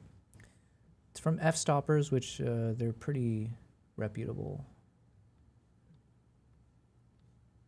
Dark acoustical panels to the wall behind me. I recently added dark acoustical panels to the wall behind me, and it's a little bit dark now, especially that piece of art, and I think I need to brighten it up. In the past, I used to think that I could get unique shapes of light by cutting something like a piece of cardboard and then putting that cardboard in between the light and what I was lighting up. But it's not quite that simple, because if you want intricate shapes to show up, you need the light to be perfectly focused on that gobo. To get good results, you need to purchase an optical snoot or a spotlight, and in the past, these were incredibly expensive. A few years ago, Westcott came out with one that was much more affordable, but still relatively expensive. But recently, because I needed to light up that wall behind me, I've done a little bit of research and learned that these things are incredibly cheap now. For just $108 on Amazon, I bought this one, the FS100S. I had incredibly low expectations for this product, and I am blown away. This thing is fantastic for the price. This optical snoot has a Bowens mount. It comes with gels, and it comes with a ton of different metal inserts, so you can change this thing to almost any shape you can imagine. One of my favorite features is that it holds 2 of these metal plates at once magnetically, and while it's using one, the other one is cooling either above or below. Part of the problem I've run into with other products like this is they get incredibly hot, especially the little metal inserts, and so when you want to swap them out, you have to turn the light off and let it cool for a while before you can touch it. But this light holds 2, and one of them is always cooled, so you can always swap one out. The FS100S can rotate, so you can get the shape perfect on your backgrounds, and it also has a focusing element on the very front, so you can determine how sharp you want that projection to be. Literally, the only issue I have with this product is that it can't zoom. So if you want to make the projection larger or smaller, you're going to have to physically move the light forward or backwards. For my use case specifically, I don't need it to zoom, but if I was going to be using this all the time, I could see having a zooming element or the ability to swap lenses on the front and change the throw of that projection would be a huge important feature for me. And so what I'm going to do in the description is link this ultra cheap one, but also some other slightly more expensive ones that have the ability to zoom. Now, I'm specifically going to be using this with a hot light to light up the set behind me, but you can also use this with still flash photography as well. As long as your flash has a Bowens mount, this one specifically will work with it. Well, guys, thanks for watching. I know this is a super specialized piece of gear, but honestly, these are so cheap now that I think every photographer and videographer needs to have one of these in your kit. Once you own one of these, I guarantee you're gonna be using it all the time. It's so convenient. Real quick, guys, the sponsor of today's video is Salvage Data, and I can guarantee you, if you're a photographer or videographer considering something like this, you also have a dead hard drive or memory card somewhere in your office, and you're holding on to it because you've promised yourself one day you're gonna send it off and get it recovered, and today is that day. Salvage Data has saved me twice now with a Synology NAS that went down, and then I had this old Drobo. I think it's 10 or 15 years old. It had all of my old weddings on it. I didn't have them backed up anywhere else. I've just been holding on to it. They rescued that as well. So if you're like me and you have a drive that needs to be recovered, check out the link in the description and you can say, I might need to use them at some point. I've had that issue before. Oh my God, it's a nightmare. All right, good video. Maybe it's just some. The cameras behind Olivia Rodrigo's lo-fi music video. All right, I don't even know who that is. Olivia Rodrigo. People's fatigue with AI, but there's been a resurgence brewing of lo-fi imagery within the visual zeitgeist. I mean, the Backrooms movie just hit the box office. Point-and-shoot digital cameras from the early 2000s are selling like hotcakes at flea markets in Brooklyn. And Olivia Rodrigo just dropped a music video shot entirely on VHS, Betacam, and mini DV cameras. To be perfectly honest, it makes me excited. I love this shit. So we're gonna go down that rabbit hole today with the cinematographer who shot Olivia's music video. We were trying to use it because of how beautiful it looks. It wasn't actually about looking nostalgic. I think Petra and I think this is a great format for people's faces. They're soft before you even add lighting. Like, it's a beautiful poetic representation of reality, not actual reality. And I feel like we've kind of been stuck in this, like someone else called it like the cult, what did they call it? Like the plague of realism, or like the cult of realism. Like, it's like video games want to look more real and everything wants to look higher resolution and cameras look more and more. It's just like, Yeah, I feel like we've solved cameras, do you? yeah, we've solved cameras. I feel like at this point, it's LUTs to me. It's film stocks or LUTs, meaning the contrast curve and the color. I don't know. I say lower resolution. I prefer we go back to like 2K or 720. As you can tell, I hated this episode, and I'm sure you will too. You are watching episode 50 of this show. Making one a week has been quite the labor of love for my editor, Edward, and I. And I looked at the data, and most of you watching right now aren't subscribed. Well, let's change that. Wait, I think I'm already subscribed. Am I not? I'm not. Whoa, gasp. Well, let's subscribe. So, there we go. If you could do that, we would greatly Koala appreciate says hi. it. Thanks, guys. Hi, Koala. Over on Twitch. Thanks for hopping in here. I'm just currently I'm editing my videos, so I'm kind of in color grading mode here. So while I'm doing that, I'm just watching random videos, usually around filmmaking stuff, so I can improve my craft, or photography stuff, whatever, you know, seems interesting. So I'm excited to talk to you because, yes, you're an incredibly talented cinematographer, but I'm also really excited to break down this music video for Olivia Rodrigo because you shot it on old VHS and Betacam cameras. Koala says nice. Yes, it is nice, I think. Or it's fun, you know? This is what I do. So in case you're new, I will give you that quick little debrief intro. I mostly do wildlife and travel photography and videography. I started in photography. Now I've been shifting more into like understanding the art of cinematography and slowly becoming a filmmaker myself. So if you're interested, feel free to check out my YouTube channel. That's where I make most of my content these days, as well as Instagram. But right now, for example, these are some footage that I captured from a trip to Uganda recently. I took a couple photographers with me. I organized a tour for 9 days for them to explore Uganda's wildlife. So I've got a bunch of footage when we were in the swamp to capture the shoebill stork here. And yeah, I'm just, I've got my little setup here, my workflow. So I'm just focusing on how do I color grade this one properly. I tend to prefer like these kind of dark tones, very, very like low light style, especially for a bird like the shoebill, which is very ominous. You know, it looks very, I don't know. It looks very menacing, more than it actually is. It's not like an actual dangerous or aggressive bird by any means, but it just has a look to it that just feels like it deserves to be a bit more dark in the shot. So that's kind of what I'm using to kind of guide my work. Hello, BT. Good to see you on the chat. BT says hello. How's it going, BT? Hopefully, I know you, did you say you moved recently to New York from LA, or I forget what it was, but either way, I think you're in the East Coast now. Hope you're doing well. Koala says, wow, great work, bro. Thank you very much. Well, thank you for the compliment. I do what I do. I do what I can. Got a long ways to go. So part of the reason I've been enjoying streaming this is because people who know much more than me, including BD in the chat just now, they can chime in and give me advice on what I should do to improve. So that helps out quite a bit. But always remember, you know, photography, videography, these kind of things it should be fairly subjective, right? Obviously there are certain rules that you should follow, but generally speaking, there isn't like a wrong approach to being creative. So yeah, let's keep watching. Yeah, thanks, man. Appreciate that. I mean, we had a blast shooting this video, so. I mean, you did it. You made what most people have thought to be an old and dirty, low-res, low-fi format look, well, I mean, maybe as good as it possibly can. I mean, I think Aiden here asks it the simplest way, like, how did you make a shit camera look so good? Well, I mean, first of all, I feel like these cameras look gorgeous, so, like, that's easy. Koala says, I do wildlife and travel photography. Hells yeah. Well, listen, we are kindred spirits then. I've been doing wildlife photography for Hold on. Let me just stretch. Is my... Ooh, not my cat. One of my cats is here. All right.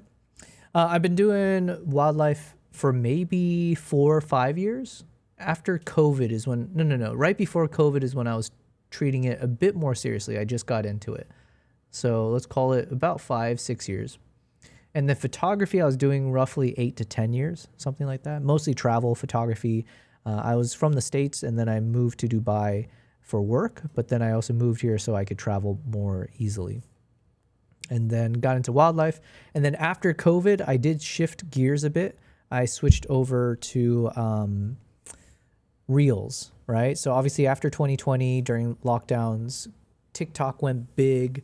Things were changing in terms of like what people pay attention to on social media, our consumption of it, shifting from like photos to videos, shorter videos, full screen vertical videos. So then I took that chance to learn videography, right? So I was like, okay, why not learn how to edit my videos as well?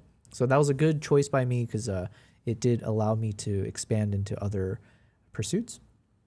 But yeah, so I went into like Instagram Reels especially. And then taking the learnings from how to edit 5-second videos, I decided I think I'm ready to learn how to edit 5-minute videos, 10-minute videos. So I opened up a YouTube channel, and that's where I've been focusing my energy in the past couple of years in between my travels. So yeah, and then it's like all baby steps, right? But now I'm at that stage where I feel more comfortable with how to not just edit, how to shoot videos, but also how to edit videos, how to color grade, understanding a bit more about the underlying, I guess what would you call it? The fundamentals of it. So now one of the fundamentals I've been breaking more and more is, like I said, I do prefer shooting a bit darker. And then also I'm trying to be more comfortable with being underexposed. So like just even with my final output, if there's like areas where it's pitch black, just learning to just be okay with that, you know? It's just like, so even here, it'd be considered fairly dark, right? Especially in those areas behind. But yeah, I do like doing these kind of play with lights and shadows. So actually, Koala, just for you, because I had just finished this recently, and we were on this. Let me see.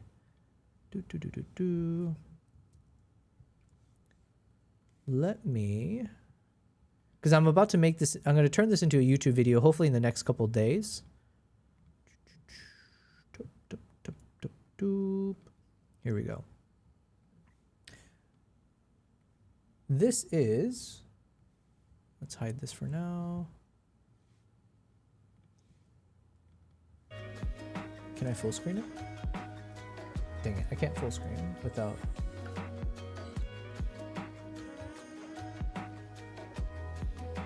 All right, so this is like my montage, my photo montage from Mongolia. So basically, and by the way, you can see here, I was shooting a lot in this very different style, where it's in this kind of full screen, wide angle. Actually, this is not the best way to do it. Let's just do it from here.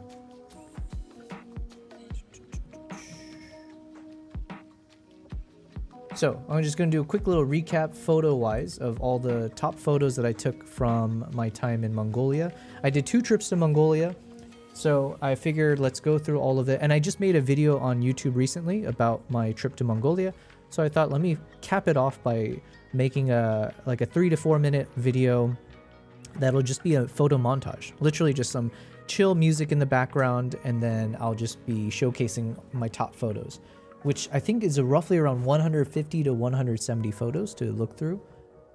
So we'll see. But yeah, I spent some time with these eagle hunters in the middle of nowhere. But really fun for me to be able to kind of capture different moments. And this is when I was here, I was still learning a lot about how to do videography.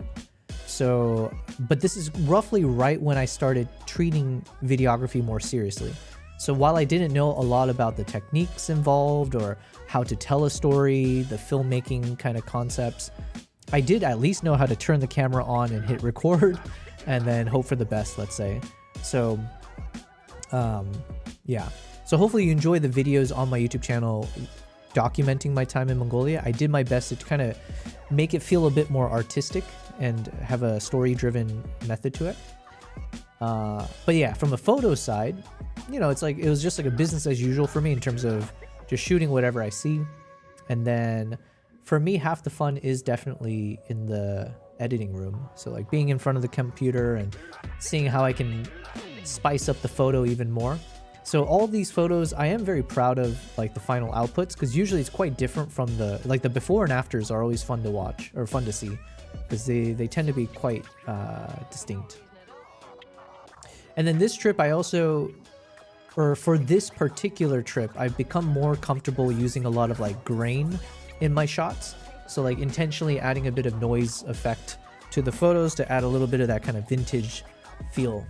So some of the photos you'll see that effect applied, not always, but. And also trying a little bit with like black and white photos, things like that. So yeah, these are the photos. Really fun time with the eagles, obviously. I mean, man, they're so majestic. And then I was spending time with the eagle hunter, Arctic, I think it was his name. So got to see his lifestyle. I wish I knew he had such crazy eyes. Not crazy, psycho eyes, but he had like, the way the light reflected, he had really cool, how do you say? Around the iris, there was like some really cool effects. And I was like, damn, if I'd known I should have, because I don't do a lot of portrait photography, but it would have been fun to practice. Yeah, so trying to get some cool shots, doing my best to do a little bit more like vintage style. And again, what I mentioned is I've been experimenting a lot more with these super like wide angle shots. So instead of always doing my typical 16:9 or keeping it at like 3:2 aspect ratio, I've been trying to do a bit more of like different perspectives, not filling up the full screen, but doing these like letterbox kind of, you know, wide angle shots. So that's been fun. I think I'm going to do that more often in my upcoming photo projects as I edit. Because yeah, it keeps things interesting for me, because I haven't really been treating photography too seriously in the past few years, as my focus has been more on the video side of like, how can I improve? How can I learn? So usually I just rely on my presets on my photos, and I still do. But it's kind of fun to still find ways to make it exciting. So anyways, I'm just kind of going through all the photos here. I hope this is interesting to you, or for you, Koala, or anyone else. But yeah, these are all the photos. And you know, if you've been tuning into my live streams, these are the ones that I've been editing over the past 1.5 weeks of stream. So yeah, full circle. We started, I think 2 weeks ago, I was like starting to go through all these photos from Mongolia, which were a lot. It was like a few thousand photos, I think. And so thank you to anyone who stuck by that journey as we were going from start to finish. From the selection phase to the denoising to the color, you know, the presets, and the composition phase to the final outputs here.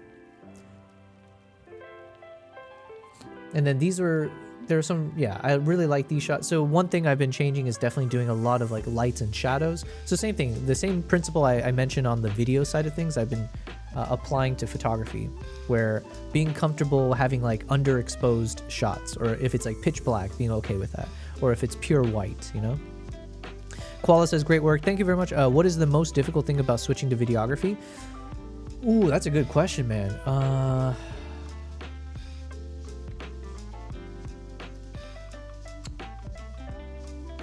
Not the most difficult. I'll name a few things that I've noticed, you know, not that it was like struggle city, but it's like different.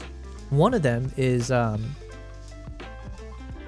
being comfortable cropping your subject, right? Because like I remember for a while, I always had this thought like, okay, when I take a photo of a subject, obviously I need to make sure blah blah blah, right? You need certain things, whereas in video,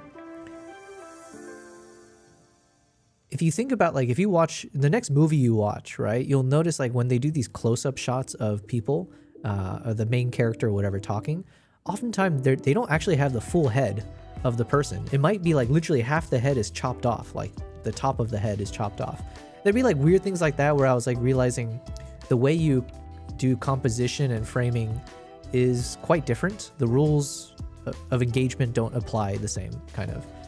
So that was like, I don't know how challenging that was, but it was a little bit of like, oh, I should look into, I might need to research a bit more about like, how do I frame a shot if I'm in video mode? Another big challenge is the fact that there is a specific rule for videography where you have to have your shutter speed at a certain calculation depending on what frame rate you're shooting. So like trying to understand the whole concept of like shooting in 24 frames versus 30 frames versus 60, that was a little bit easier to understand coming from photography, because you think of it as like, okay, a 24 frame rate video is simply 24 photos being captured every second. So as a still photographer, you can understand, you can grasp that concept a little bit easier of what the hell does frames per second mean, or frame rate. It's like, oh, okay, so a 30 frame rate video just means that my camera was fast enough to take 30 photos or stills in a single second, which obviously applies motion. And when you see it in a single second, that's when you get a video. That's when you get something that feels alive. So that was easy to grasp. But then realizing that usually you have this concept of like what your shutter speed has to be. So if you're shooting at 30 frame rate video, usually that means you have to shoot at 1/60th shutter speed, right? 1/60th seconds. And then not breaking that rule. So how do you film then if it gets too bright, right? It's like, oh shoot, now everything looks way too bright. What the hell? And so then learning about different gear, accessories like ND filters and stuff like that, that took some getting used to, for sure. What are some other big ones?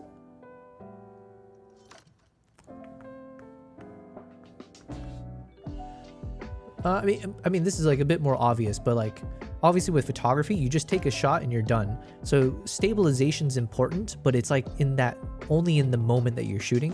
Whereas like learning how to be stable at all times, it is a bit tricky, right? Like how do I maintain stability across, several seconds? Focus. So like the fact that you can change focus, like in video, you have all these different techniques around how do you move around a subject, how do you zoom in on a subject, how do you change your focus, how do you pull the focus from the foreground to the background. So like learning how to physically manhandle your camera while you're still filming, I guess. What are other key things? It took me a little bit to understand base ISO, how different it is. So for example, when I was filming, the first time I was shooting with it was like the Z9, and then I decided I want to be more serious with video. So I was shooting in the NRAW, which is like a 12-bit N-Log format. So shooting in log. And when I'm shooting in log, understanding that there are concepts around like certain ISOs that you should be filming at. So for example, when I'm shooting in NRAW, in log, my ISO for video only goes down to 800. So I remember at the time being so confused by that. It's like, what? I can't go down to 64 ISO or 100 ISO? Isn't that a bad thing? So I never really got that taught to me why, and I didn't look into it, to be fair. So that took a little bit of understanding, like, oh, there are these concepts for video where your camera will have certain settings where the ISO is actually clean. The cleanest is like when you shoot in that format, or that number. Koala says, yeah, that's hard for me as well. Okay, gotcha, yeah. What are other key things? Switching to videography.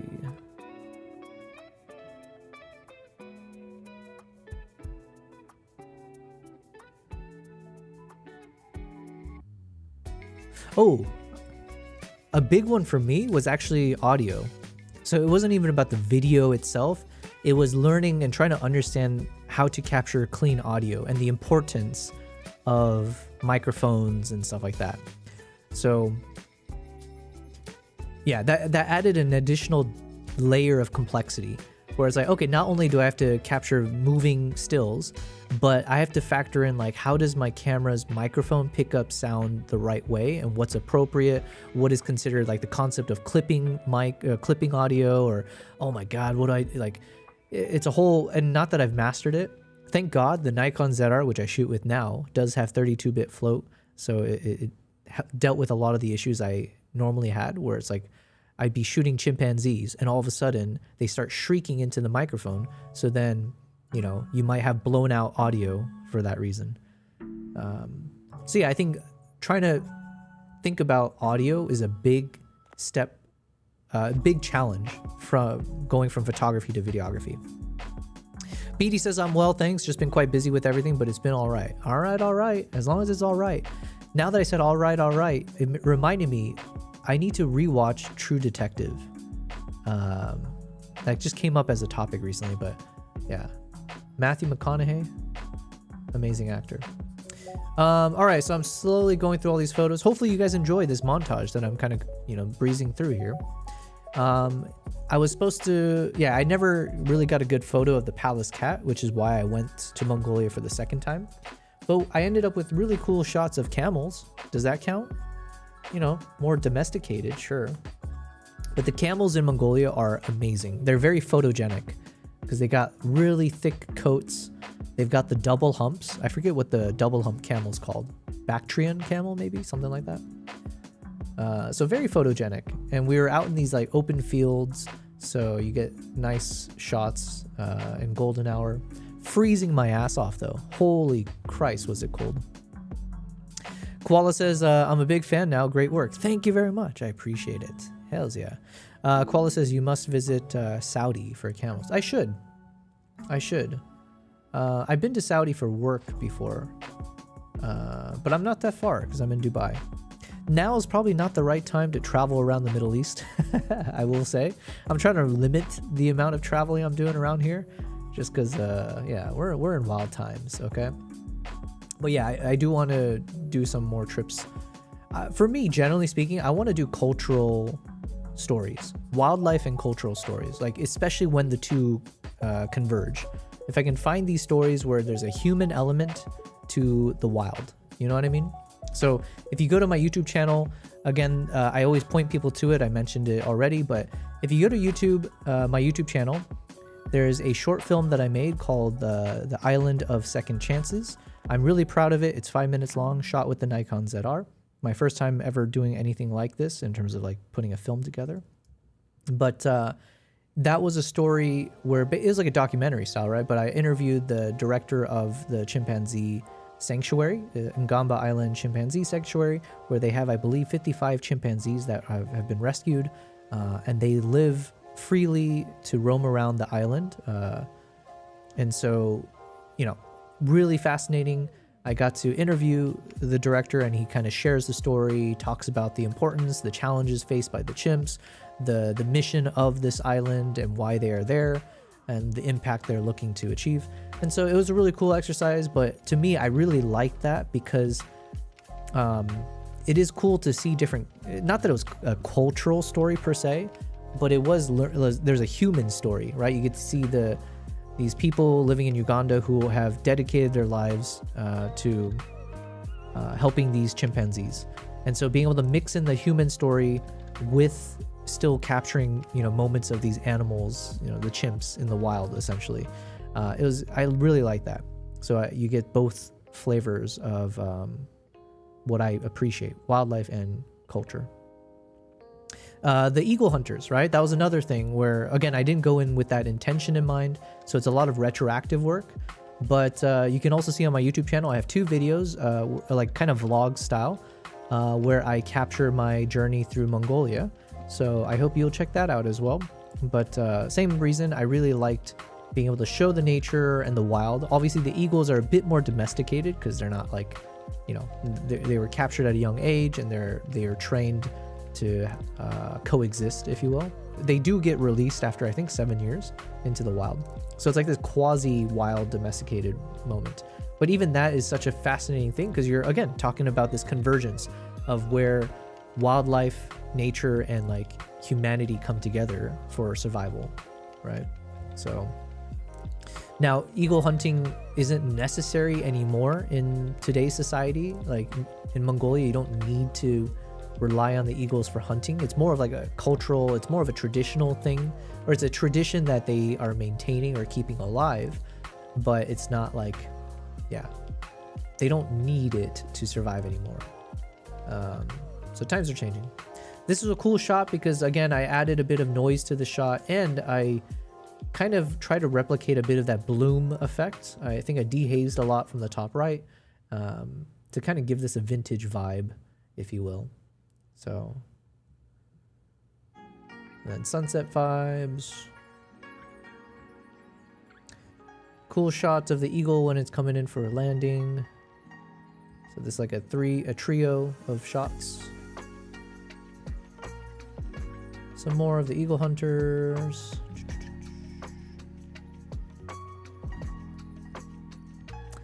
I really like this shot.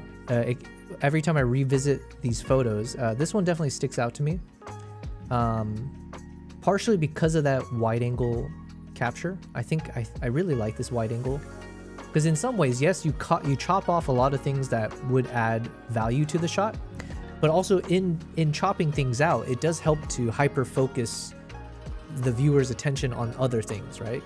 So by chopping off part of the head and the body, it just makes the eyes more and more obvious and more impactful as to where your eyes should be drawn towards. Even though it's blurry, even though it's not in focus, it still has a nice effect to it. So this is one of my top photos from this trip. This one's also nice because, again, just a little bit of symmetry and eyes are more in focus and all that light and shadows, but I still think I prefer this one over that. Some landscape, wildlife. This one turned out super clean. The yaks.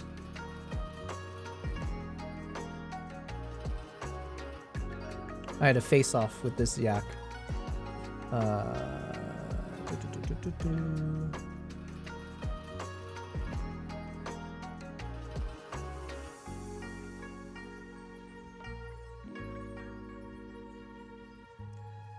And then this is probably one of the hero shots of the entire trip, because you've got this this really nice like yin and yang effect, right? Where you get a black and a white horse, and they have a moment where they're showing affection towards each other, and so yeah, this one was a cool moment for sure. And then I have two different versions of it. So for this second photo, I decided let me go with a bit more of like a uplifting, brighter, hazy shot, compared to this one being a little bit more dark. So we'll see which one I prefer at the end of the day. We got the beautiful Mongolian horses, super fat, or rotund, they'll say. Well fed. These horses are well fed. And that's it. Jesus. So yeah, it's a lot of photos, but I'm going to turn this into a proper YouTube video in the next few days for sure. Okay. Anyways, where were we? Thank you guys for letting me go through that. Let's keep watching this video, and then I'm going to figure out how to properly color grade this shoe bill shot. I'm not exactly sure yet. Koala says, every image is a work of art. Thank you. Yeah, you know what? Listen, at the end of the day, I do put a lot of time and effort into it. So I appreciate you saying that. I don't want to dismiss that by any means. So that's why I'm trying to find more and more ways to showcase these photos in a meaningful way. And one of them is by putting it into a YouTube video. That's one way, obviously. I'm still learning how to make more of it. One thing I mentioned briefly is hopefully as we grow as a YouTuber, as a live streamer, as a content creator, one thought I had, because I don't really sell my prints. I dabbled in it in the past, but it was a lot of work for not a lot of gain at the time. But maybe one thing I'll try to do in the future, if we become big enough as a creator, is perhaps some of these photos, especially the ones that I edit on stream, it'd be cool if at some point I could do like specific print sales, if that makes sense. Or like if someone donates money, blah, blah, blah, whatever the reason is, then I can give like I can print one of those out specifically for that person, sign it, and then ship it. So like it becomes more of an exclusivity effect to it, a bit more personal. So it's not like, hey, go to my website and buy whatever photo you see. It'll be like, oh, based on these circumstances, based on how you've supported my channel or whatever, then you get the one photo that I'll ever print of this photo, that kind of thing. I think that'd be fun, but in order for that to work, you got to be big enough and popular enough to have people wanting to do that. So listen, it's goals, hashtag goals.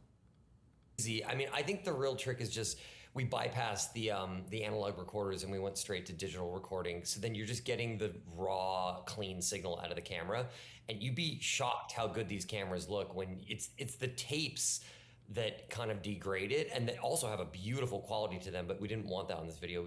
We weren't looking for it to look vintage. We were looking for actually like the beautiful quality of the camera signal itself to be the look. So Petra just said to me she wanted the absolute cleanest analog video signal, so that's what we did.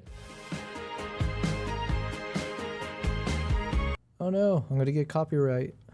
Old vintage. I mean, listen, I gotta tell you, I absolutely personally love VHS. For some reason, I have discovered my first camera again from when I was 10, which is this old Panasonic Omni movie. Yeah. And I just can't put the thing down. I absolutely love it. Yeah, I mean, I do too, and I love the formats when you shoot them. And I'm usually the one saying we have to shoot to tape. I mean, on Winning Time when season. I have to remember to stabilize all these footage before I export them. I always forget sometimes these steps. I'll do it at the end, so if I forget for everything. If I remember, I do it for everything. Two had we introduced VHS-C, and I was the one pushing that we would shoot on real tapes, and then had Company 3 had to refind old, VHS-C, what do you call them, tape decks, so they could ingest it. But this just didn't. Koala says, I wish you all the best. You truly deserve it. Well, thank you very much. That's very kind of you to say. I wish you the same. Listen, art is subjective, right?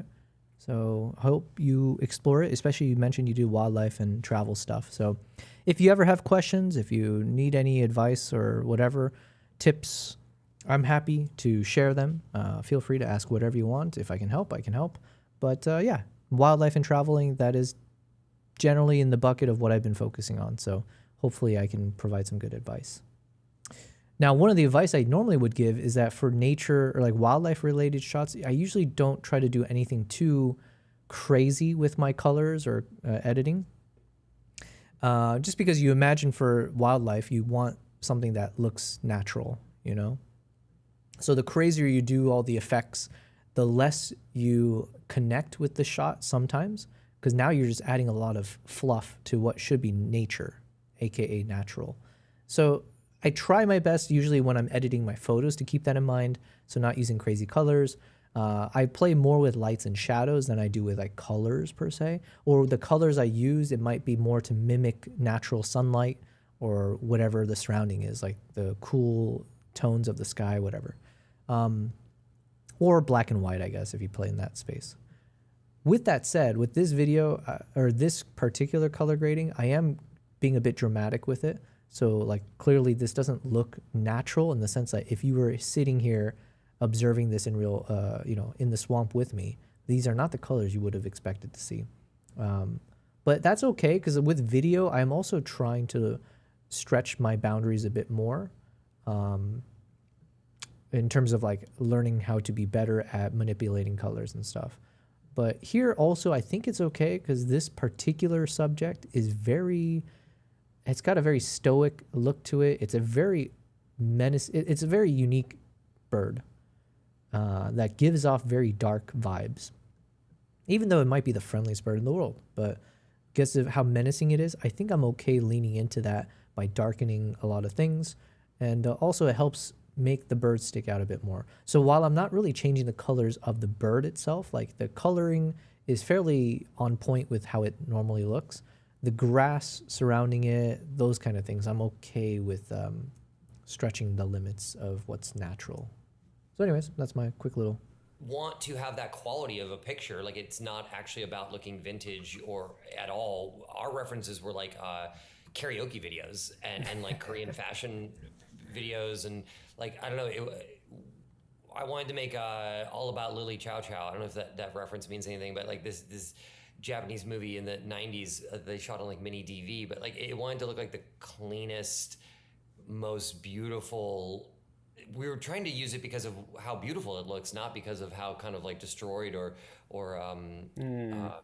nostalgic. It wasn't actually about looking nostalgic. It was that I think Petra and I think this is a great format for people's faces. This is beautiful. Yeah, yeah. I want to talk about specifically the cameras that you chose, because you didn't choose just one. You chose 3, right? Why those cameras?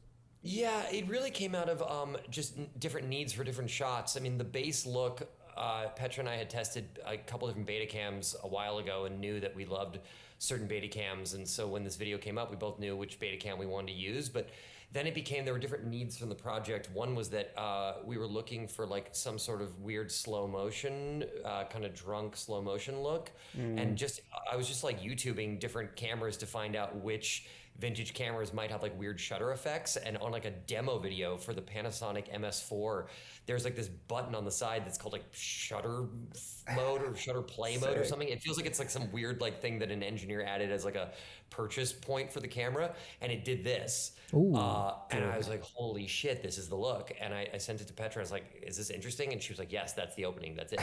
So then it became about. I need to look into that real quick. There's a quick answer for it, but I should just let me burn this into my mind.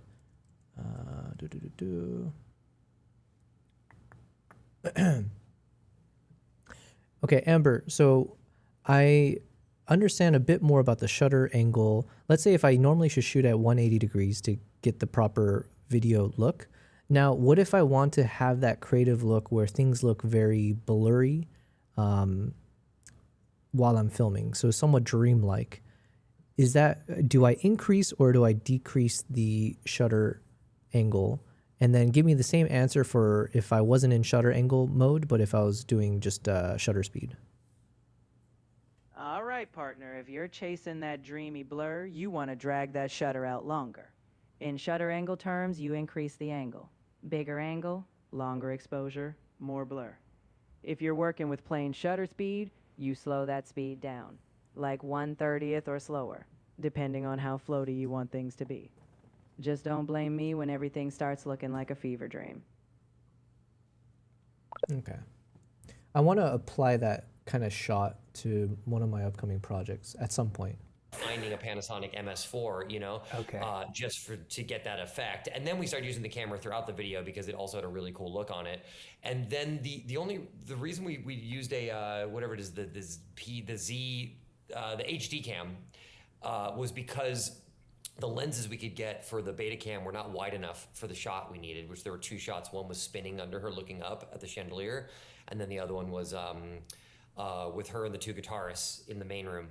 So we needed a wide angle adapter, like a skateboard wide angle adapter for that camera, and it wouldn't fit on the lens that was on the beta cam. So when we were at the rental house at RVZ, I was like, what other weird cameras, video cameras do you have that take these wide angle adapters? And then we have this little HD cam camera, this little like skateboard camera, and it took the wide angle adapter and then they had this nice, beautiful, wide distorted image. So that's it.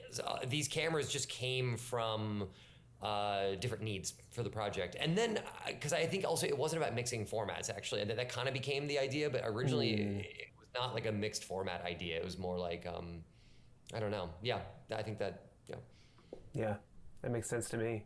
I see a 16 millimeter film camera on here. Yeah, Tell me about this table of selection, this beautiful selection you have here. So we kept a 16 millimeter camera on set loaded with film.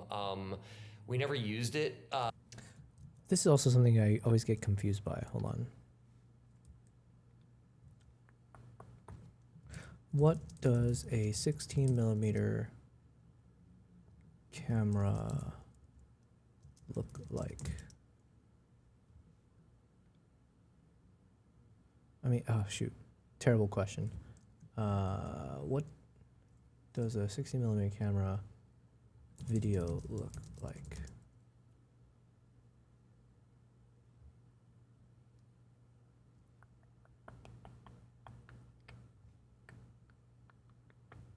Okay, I think I'll just have to watch a video on this. But we had it there because I think Petra and I were aware that we're going to Versailles with Olivia, and we're shooting only with low res formats. I think that probably so we just want to make sure that if someone asked from the label or anyone, if they weren't comfortable with what we were doing, that we would be able to say like, yeah, there's a film camera here ready to go, I think we hoped that everyone loved and trusted what we were doing, but we wanted to make sure that, we could take care of them if they wanted, but we never touched it. I want to talk more about this look, specifically like how you manage the shutter and the frames per second. Like when I watch it, it looks, maybe it's a lack of motion blur or it's a bitrate thing. Help me understand when I see this, even when I watched it on YouTube. I don't know if it's something to do with how you guys uploaded it, but it doesn't look like your typical 24 frames per second. Yeah, it's outputted at 50p or maybe 50i, which that's the trick. And that's the thing I really pushed for, is when we shot it to make sure that our DIT could ingest the footage in interlaced, in I think 50 interlaced. And then I think I found out that either the labels output deliverables or YouTube's, one of them can't do interlace, they can only do progressive, but they could do 50. And I was like, that's it, that's the trick. So we just kept the pipeline entirely interlaced 50, and then I think it ended progressive 50, but that's what preserves the motion blur. There's also several different ways that you can, it's literally just different check boxes that you can change in the outputs, which changes how it interpolates the interlaced. And if you do it wrong, you get this like jittery zebra thing that happens, which is what I think is what you see in most kind of videos online when you shoot this kind of stuff and output it in 24. It was really hard to make sure that through the pipeline, through editorial, through final outputs, through VFX cleanup, that it maintained the 50 progressive timeline output. Because if it dropped anywhere, then the new outputs would have that sort of like staticky, jittery motion. So it's just about protecting the 50. Yeah, Paul wants to know about the workflow, like monitors on set. How did you guys output of camera? Did you guys do playback, right? Things like that. Yeah, we for the older cameras, there were analog to digital converters, and then once they're in the digital space, they went out to monitors, to VTR, out to everyone, and then we were recording to solid state recorders, like S/S recorders. I think the DV cam was the only one that we might have shot direct to its little solid state recorder tapes. This guy, but yeah, that's it. Super simple. Yeah. Love it. Was this easier or harder than your typical camera system workflow on set? It was harder only because we really didn't have the time to prep the cameras properly. So like, the Betacam had wireless focus on it, but like it was pushing against the lens and it wasn't really built for handheld. It's like we had a rig for it, but we had one day to prep multiple cameras that we were still finding on the day. So, yeah, I mean, my first AC, Vincent, did an amazing job pulling it all together last minute. I think it was probably a big pain in the ass for them. For me, it's fun because I just get to grab the weird camera and shoot the cool thing, and it looks awesome. But I think like gear-wise, it was a huge pain in the ass. Yeah, totally. This one, we've talked about it a little bit. I know you're using that HDV one. Absolutely love this shot. Let's talk about how you guys approached it. Yeah, we just we put the camera on a remote 2-axis remote head, maybe 3-axis remote head, but like a very simple head that could spin while pointing up. I actually think it's an AR head. I can't remember. We might have gone with the AR head that normally One goes on a second, Steadicam. guys. I'm gonna BRB. I have a quick phone call. It was like some other similar, spinning axis head, and that's it. Yeah. So simple. All right, hold on. So simple. Can we get into lighting a little bit? Did you have a specific I need to lighting make this approach call. that is different than the one you typically take? So give me like whatever. It might be. It should be a quick one. Quick one. It's a personal call, so for the cameras is that bear you're with lighting me. to. When it comes to capturing the wild beauty of Uganda, your camera gear can make all the difference, especially during the intimate, chaotic moments of a gorilla or a chimpanzee trek. For those without DSLRs or mirrorless cameras, don't worry, you can still capture stunning photos and videos. Smartphones and action cameras these days, they work really well for the jungle treks, especially during the unpredictable close encounters you might have with the primates. I also use a mix of my Osmo Pocket 3, iPhone 15 Pro, the GoPro, Insta360 X4, and Go 3 to ensure that I never miss a shot.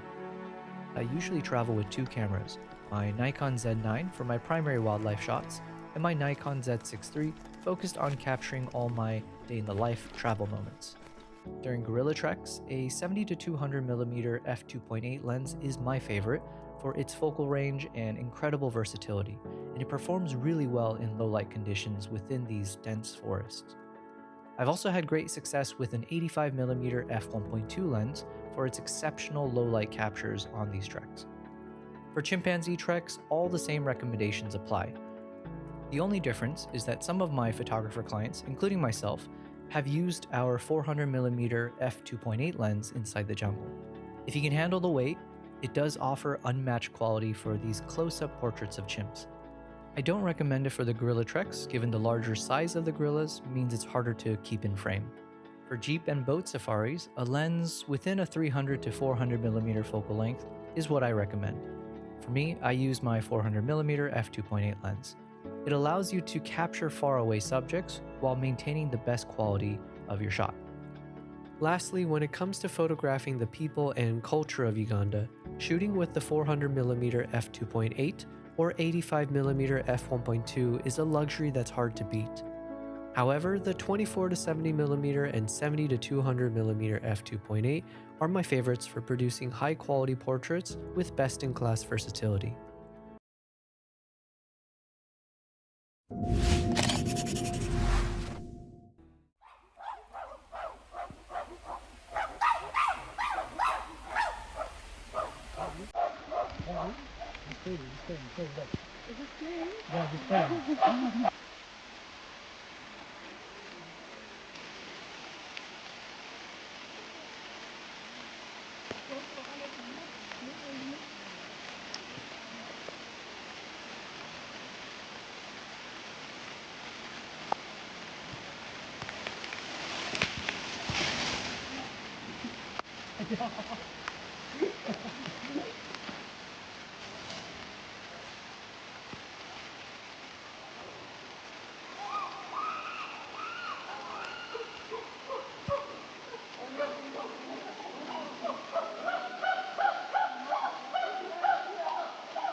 Yes.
Congratulations!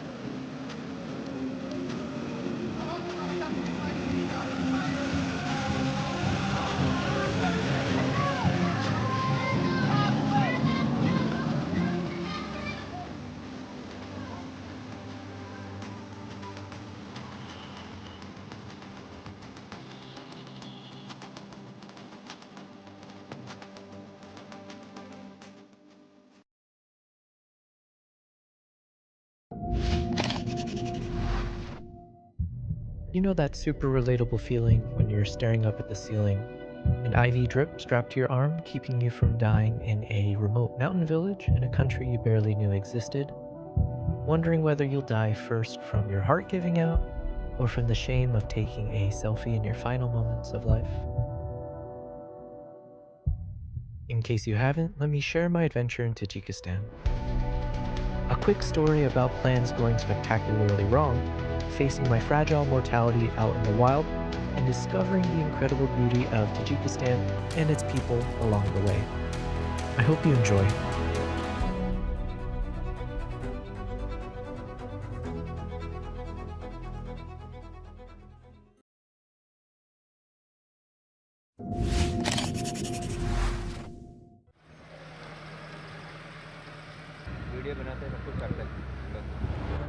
Okay, we are back.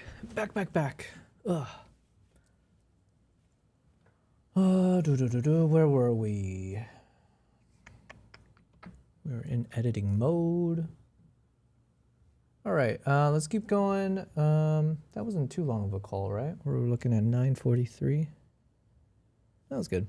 So it wasn't 5 minutes, but all right. I'm gonna keep editing. How do I feel about this color? I'm okay with it. I think I'm okay with this like combination of like what would you call this? Like a little bit turquoise and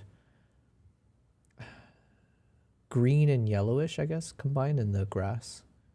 It is a bit more contrasty, but the good news is the shoe bill's colors are so distinct, so it's fine, I think. All right, we'll keep it. I was reading them, it seemed like they were more like, 350 ASA, 400 ASA. This camera, the beta cam especially, was probably felt like it was 270 ASA. Like you had to really give it light. Gotcha. So outside of lighting to a slower ASA or ISO, the lighting, we're just doing kind of classic fashion lighting for me and Petra. One of the main tools we were using was, you can see it on the left there, is I'd asked my gaffer. Yeah, we've been building large 8x8 Christmas light rigs that you can bring really close to camera and dim down, and it goes in the eyes and it creates a really soft, beautiful, it's like many small sources create a soft source together. And when I had mentioned it to my gaffer, he said that he actually had these things called woodies, which were like these giant, beautiful muslin wooden panels that were filled with old tungsten light bulbs, 80 of them, 60 of them, 40 of them, and then you just dim those super down. So we had those in different sizes. I think the one you're seeing there is one of the smaller ones, but we had ones that were like 8x8, I think, and those would go behind camera or near camera. So often we were using those as either key lights or fill lights. And then if we were moving around crazy, we had we had an LED panel light through like a muslin ball on a boom pole. It was kind of like those two tools. Sometimes we use colored LED lighting depending on the scene, but the main workhorse was those two tools. Oh, this thing here. Yeah, so this is LED, exactly. And yeah, I was shocked how well that worked. Yeah.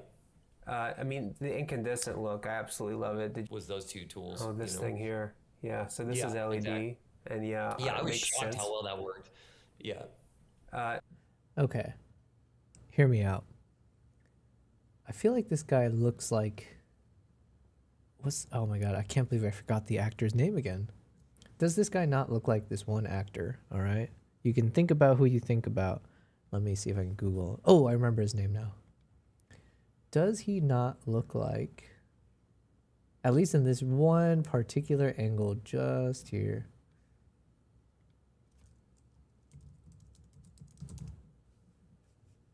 That's Jesse Plemons right there. Right? Especially, yeah, they're both like kind of, is he a redhead, I guess? Got the red hair. He's even got the beard and some of his, no, not the beard, the mustache. Yeah, yeah, that's him. He's just pretending to be this YouTuber.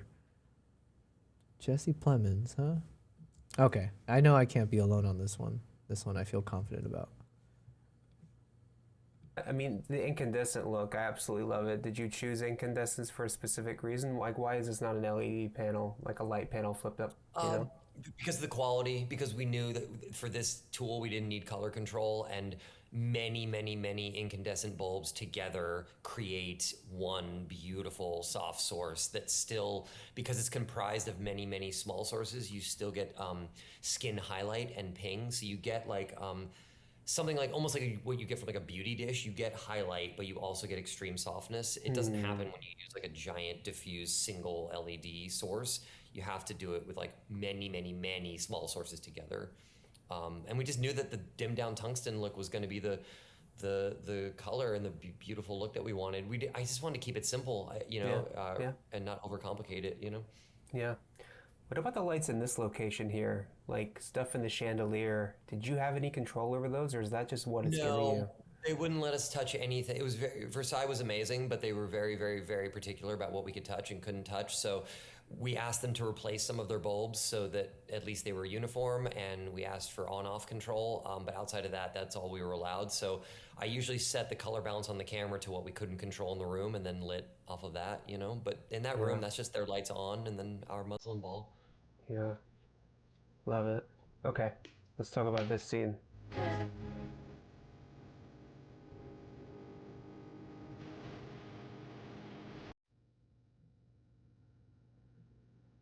Jesus.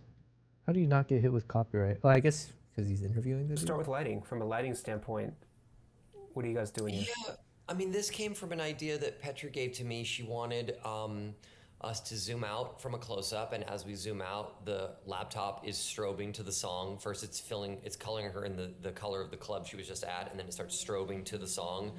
I mean, it's really simple, actually. Like, we just lit the space. I mean, my favorite lighting choice I love so much is right here. I stole this from, oh my God, it's an old horror movie, Suspiria. You basically, we front lit the chandeliers with Source 4s. Oh, yeah. So that, because it's basically like in old films, the film stock, the chandelier lights weren't bright enough to actually expose, so they would shoot lamps at this is what I imagine would happen. They'd shoot lamps at the chandeliers so that they would illuminate, but what you get is these hard shadows of the chandelier on the wall. So it became like my favorite tools. We would just like Source 4 the chandeliers to illuminate them in the background, which lights them up because they're crystal, but it also puts their shadows on the wall, you know? I love that. What a specific vibe, and it really makes those glow in a different way. That's sick. It's fun. Yeah, so there's that going on, and then there's some ceiling bounces to get the room. Nala just did the thing. I never get it on camera, or maybe you guys could see it, but it was probably chopped off. She does that thing where she like reaches over with her paw and just taps me on the arm. Usually that's her way of saying, "Can I hop up?" Come on, Nala. Good girl.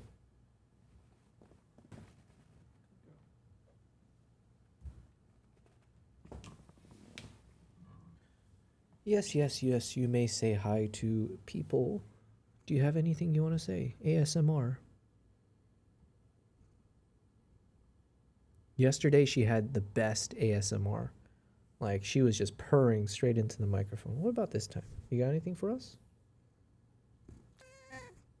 Yeah? What does that mean? What does that mean?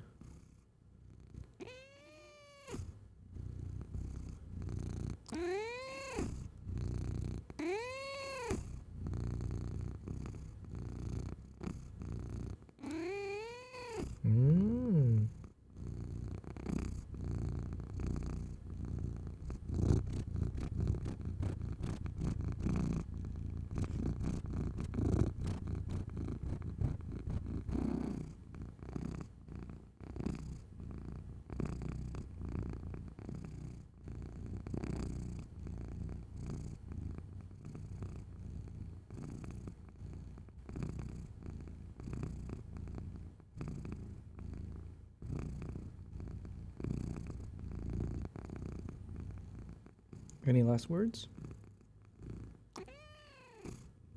Okay. Good girl. All right, all right. You want to go here? Oh, yeah. All right, so there we go. We got that beautiful, beautiful ASMR from Nala. Where is she now?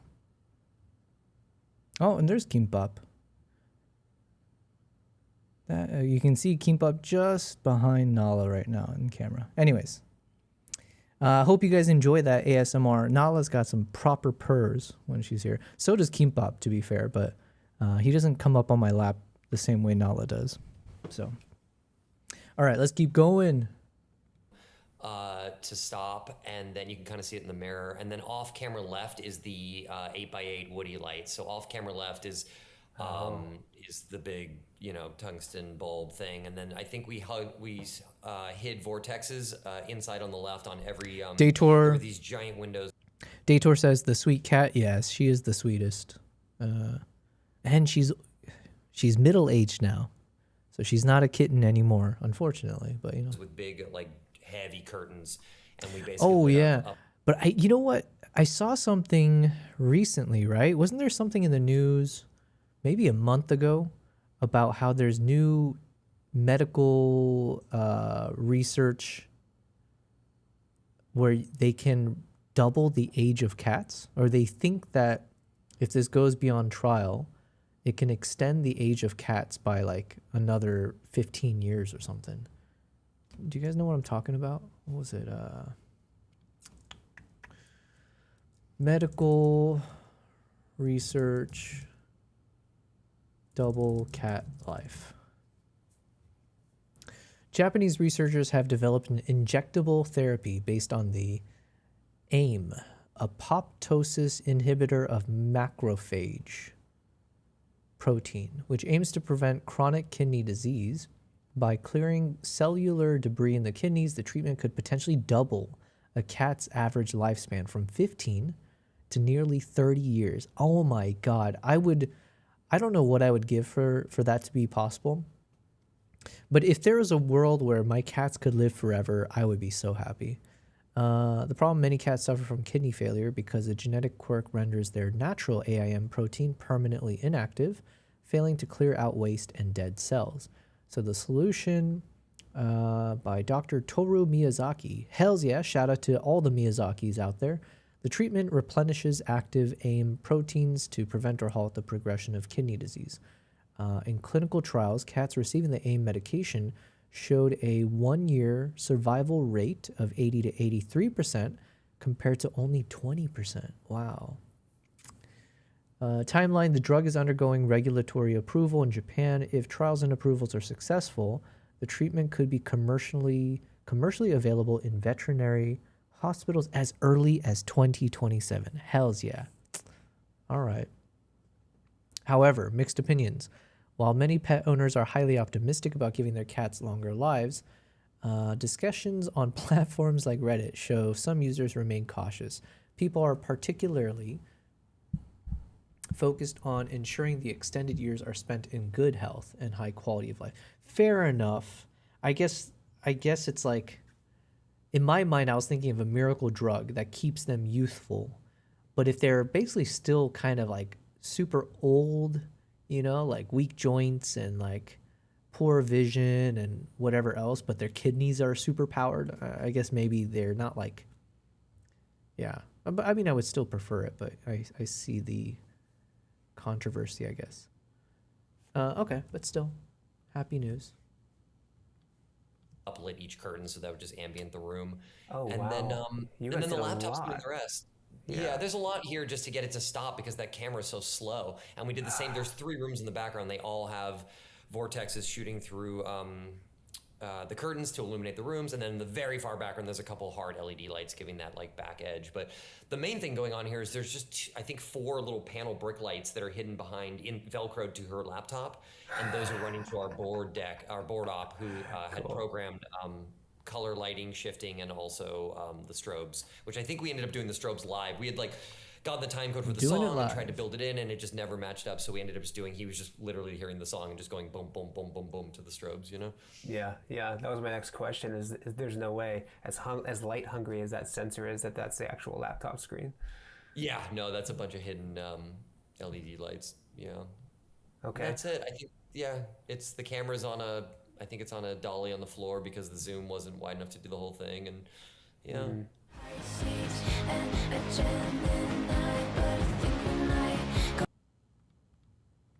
This is Marie Antoinette's bedroom, which was so cool shooting in that room. But basically, we went down. We designed it so that we would just walk down to this room is the background room of the other setup, so we knew that we'd already have the lights in it. So we just went down to the end room, so they have the backlight, and then they're lit from, I think we did 2 Woodies on both sides and maybe one under the camera. So there's like a lot of. Oh, actually, that's funny. Would you go back to that image? Maybe there was a beauty dish I don't remember us having. Oh, that's so funny. Wow, we must have had a beauty dish I forgot we used right above lens that mixed into all the tungsten lighting, but that's for her face. It's just a bunch of stuff from camera, from below and from in front. Oh wait, sorry, a beauty lens. What is this? A beauty dish. A beauty dish. Beauty dish is like they're similar to Breezy's, but they're like ceramic dishes, and the bulb sticks forward like my fist, but then the light. God, I'm gonna say this wrong. Someone's gonna correct me, but I feel like with a Breezy, it shoots back into the reflector and goes back. I feel like a beauty dish is doing that too, but somehow it's like it's bouncing into porcelain. Someone correct me, but it's like a Breezy, but They will. It gives like a more focused, hard fashion beauty light that basically has harder shadows, but like really fast, dynamic fall off. It's beautiful. Got it. That's cool. That's why they call it the And then beauty you have dish. the same, my favorite, shooting through the, it's lighting up the chandeliers from the front. Yeah, I'm gonna remember that one. That's a good one. And honestly, you can't even tell that they're front lit from, what did you say, a source 4? Yeah, from like an LED source 4. You just have to get the LED source 4s really close to camera. That way the shadows get buried like basically behind the object, you know? I see. Brilliant, dude. Brilliant. You went handheld for a bit. This BTS is fine. You know, I just would like to see more of you in it. And I think that's you, right? Yeah, that's There us. you are.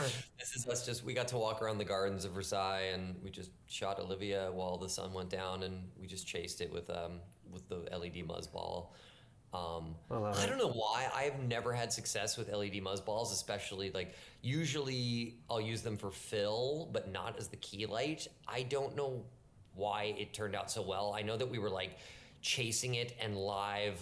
Like I was hand holding camera, and then I would be walking over and dialing the color temp as we went, as the light went down, and you know my gaffer was there checking, and I don't know, we were just kind of running around. But maybe it just came down to the position of where we put it. But I'm more happy with how it keyed than normal. Yeah.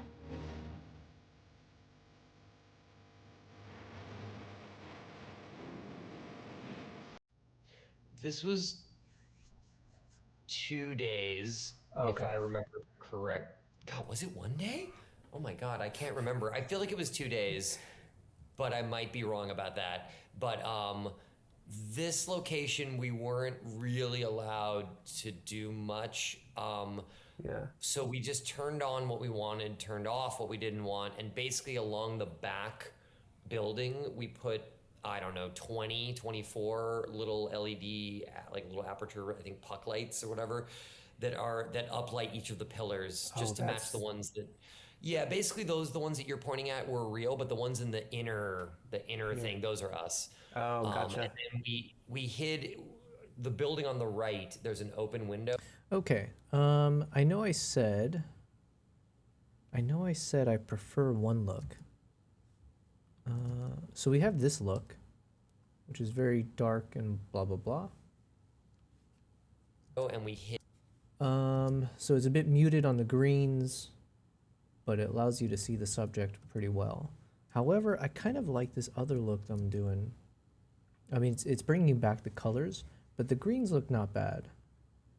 It's the same, basically, it's the same as what I edited for some of the other shoebill shots. So for continuity's sake, I feel like I should maintain this, because basically I use the same settings as these kind of close-up shots here.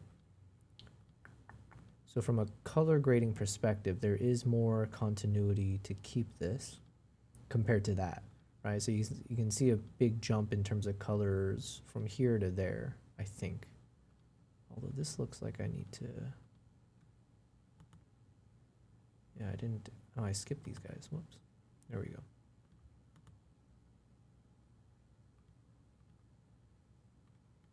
So for example, if you go from this shot to this shot, it is clearly two different color grading directions. However, if I were to copy this one over, then it is more consistent. So I think what I'll do, so what I'm doing right now is basically I'm creating two versions. So I'm going to create a new version for every single one of these. And we're going to copy over this new setting into it. So that way I maintain both versions in case I ever change my mind. But this is probably the better one to have.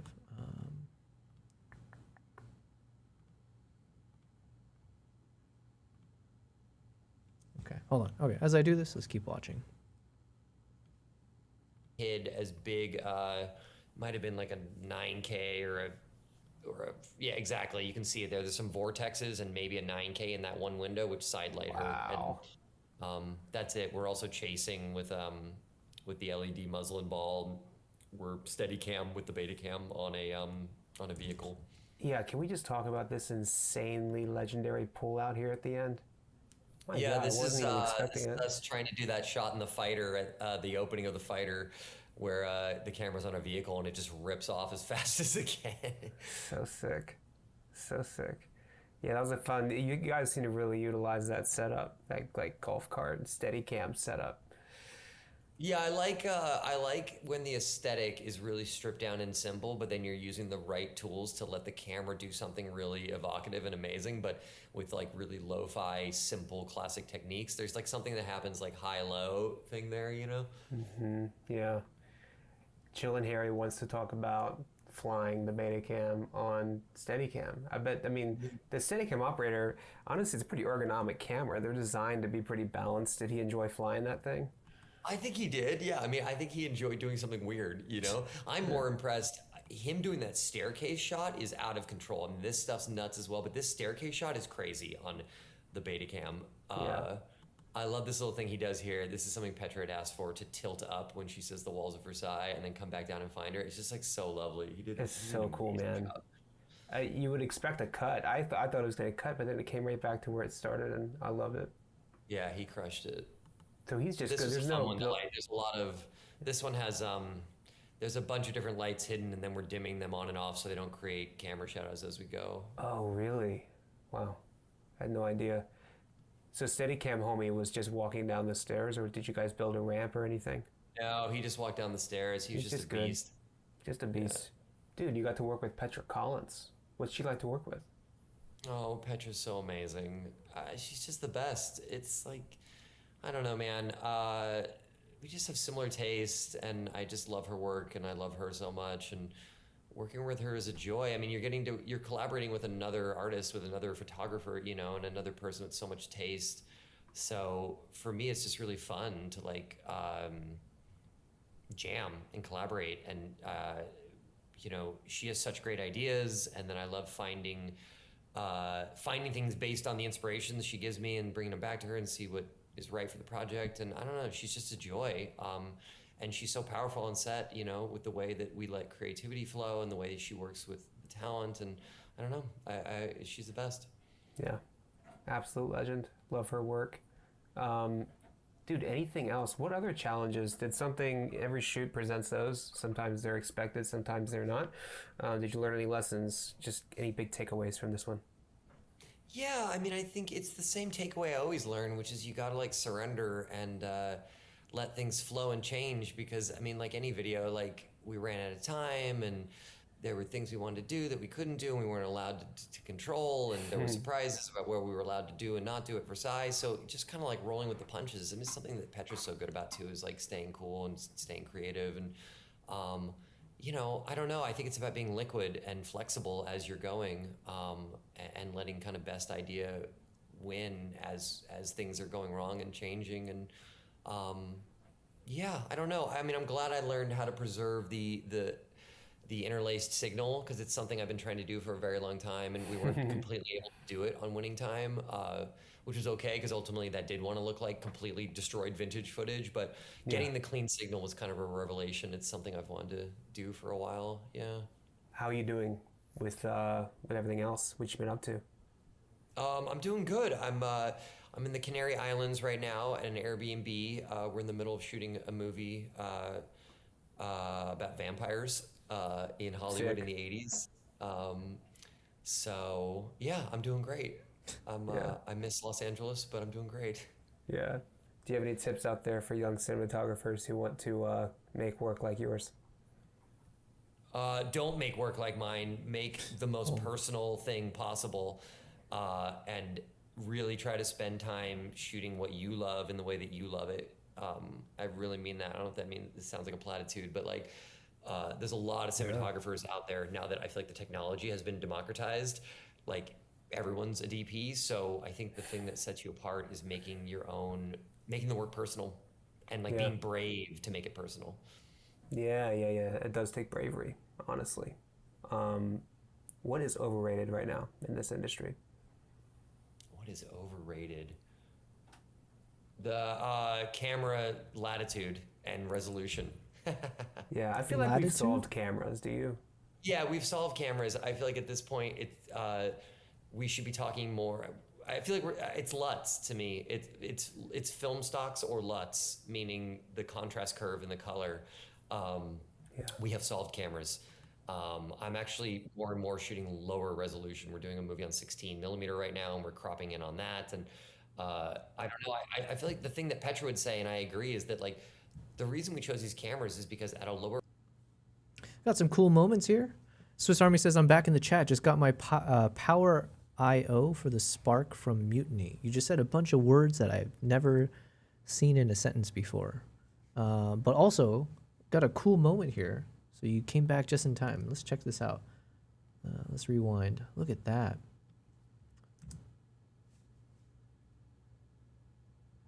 Shoe bill comes up. Get that slow blink. The water droplets. Now, ideally, I would have shot this with the 120 to 300 f2.8 lens. Just saying. Ooh, look at that nice slow motion in there. And ideally, it would be a fish in its mouth. I have gotten some footage before where it grabbed an eel. I think it's an eel. And so it like dives into the water, basically grabs it, and then you see it eat it. Yeah. So basically, the shot list for this short film should be fairly straightforward for the ones we want of the shoe bill. Because the shoe bill doesn't do too many crazy things, right? You want the shot when it's hunting for the fish. You want from different angles. Then you want shots when it's grooming itself. You want when it takes off and it's in flight and getting different angles when it's in flight. And you want that machine gun sound when it's mating. I mean, those are the main things, right? And then ideally, if going when there's like some babies to film as well. So anyway, so Swiss, you mentioned just got my Power I/O for the Spark from Mutiny. So now I need to Google a bunch of these words that you just said. What is a Power I/O?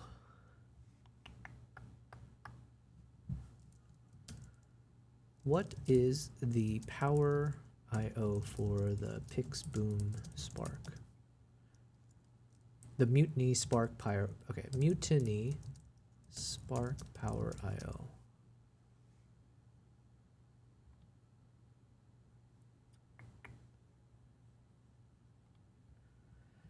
This is a pre-order for our upcoming Spark Power I/O for Pixboom Spark high-speed camera. Spark Power I/O will start shipping in mid. Okay, but what is it? So it's something you attach to the back of the Spark.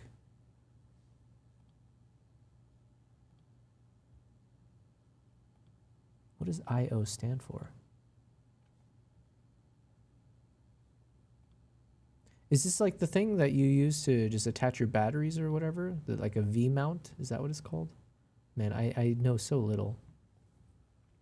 It's very lightweight, compact, and built with plenty of I/O. Oh, like input-output. Is that what it stands for? Input-output ports.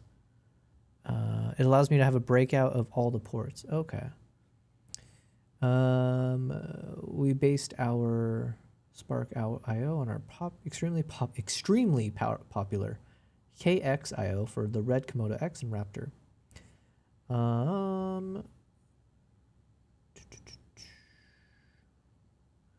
So the features, so it's got a record button built in. Okay, interchangeable V mount or gold mount plates. Gotcha. So the rest of this is very technical stuff, which I barely can grasp. But I get what you're saying. So then you attach this, which allows you to attach all the other stuff to it in a clean way. Jesus, this alone costs almost $1,000. Wow. That is some heavy duty stuff. Swiss says use the V mount gold mount batteries. Okay, so you use this and then you attach a V mount or gold mount battery. Most of all, run stop control through my wireless focus follow unit. Yeah, another $850 down the drain. Jesus. My God. Well, think of it. It's all investments, baby. All investments. I mean, it does look super impressive, though, that Pixboom. It sounds very... Well, it's clearly very... not selective. Specialist, right? So I'm curious, what kind of project... Do you get a lot of clients? I'm assuming there will be a niche of certain clients who require someone who owns the type of gear that you've got. But yeah. Man. Yeah, like, can you imagine... I'm telling you, Swiss, I got to convince you to come out with me more to Africa or wherever and create some of these cool film projects. But to like shoot with the... What was this again? What was the frame rates? Pixboom Spark frame rate. 4K video at 1,000 frames per second. You know what? We should watch a video. Let me watch a video on this. Hold on.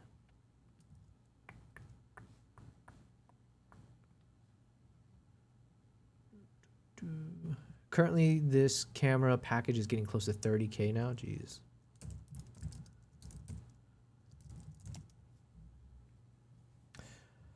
Okay, someone made a video. This is 8 months ago. Pixboom Spark. 30K, 150K views. Which one do we want to watch?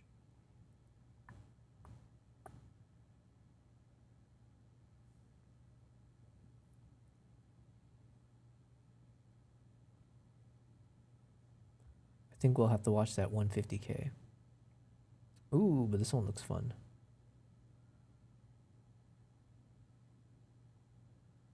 All right, let's watch the first one. Got the most views. Today.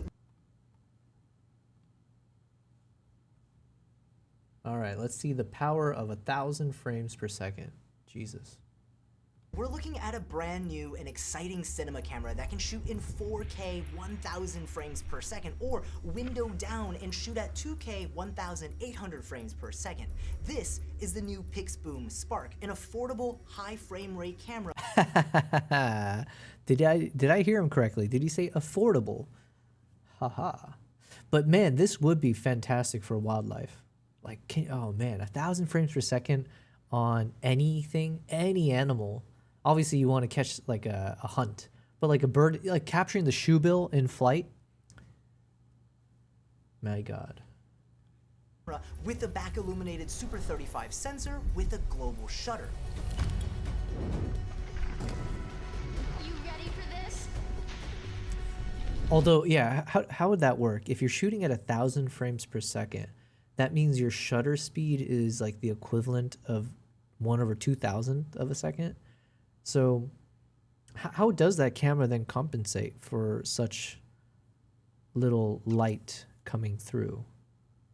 It must have, I like, as if I know the technology. Maybe this video will break into it, but. thank you to Pixboom for sponsoring today's showcase video and for giving me a chance to test out this pre-production model of this camera for you guys to share my initial thoughts. Let's start off by talking about the images that you can get out of this camera. First of all, the camera uses a super... Needs a lot of light? Yeah. Man, I need to get to this point, right? I like how he just casually throws it out there. It's like, oh, thanks to Pixboom for giving me this pre-production unit. I've now got one, right? We got the ZR pre-production unit under my belt. But to get to that point where brands are willing to just be like, hey, you know, do you want to test out this 1,000 frames per second camera?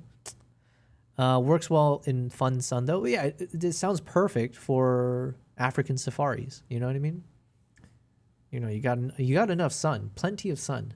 So that's not the issue. Super 35 sensor, so I paired it with my Laowa Ranger Super 35 Cine Zoom set to capture as clean of an image as possible to really see what we're getting out of this sensor. When it comes to dynamic range, Pixboom claims 13 plus stops of dynamic range, and while I'm not Gerald undone with super technical dynamic range charts, from the test footage 13 stops, so it's not as... Because I think even, I think the ZR, I think they said it's like 15 stops, if I'm not mistaken. So it doesn't have as much dynamic range, but I mean trade-offs, right? I think that the statement holds up well from a subjective perspective, able to capture run and gun scenes easily in harsh lighting conditions in the full sun, as well as extremely backlit scenes without a ton of pre-planning. And thanks to that global shutter, it has an immediate sensor readout, so if you're filming really fast subjects, you're not going to get that jello distortion.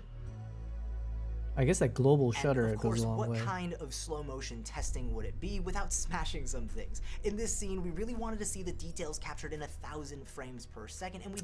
Not a satisfying watermelon smash, I have to say. I would have tried again. That's too much of the watermelon not exploded.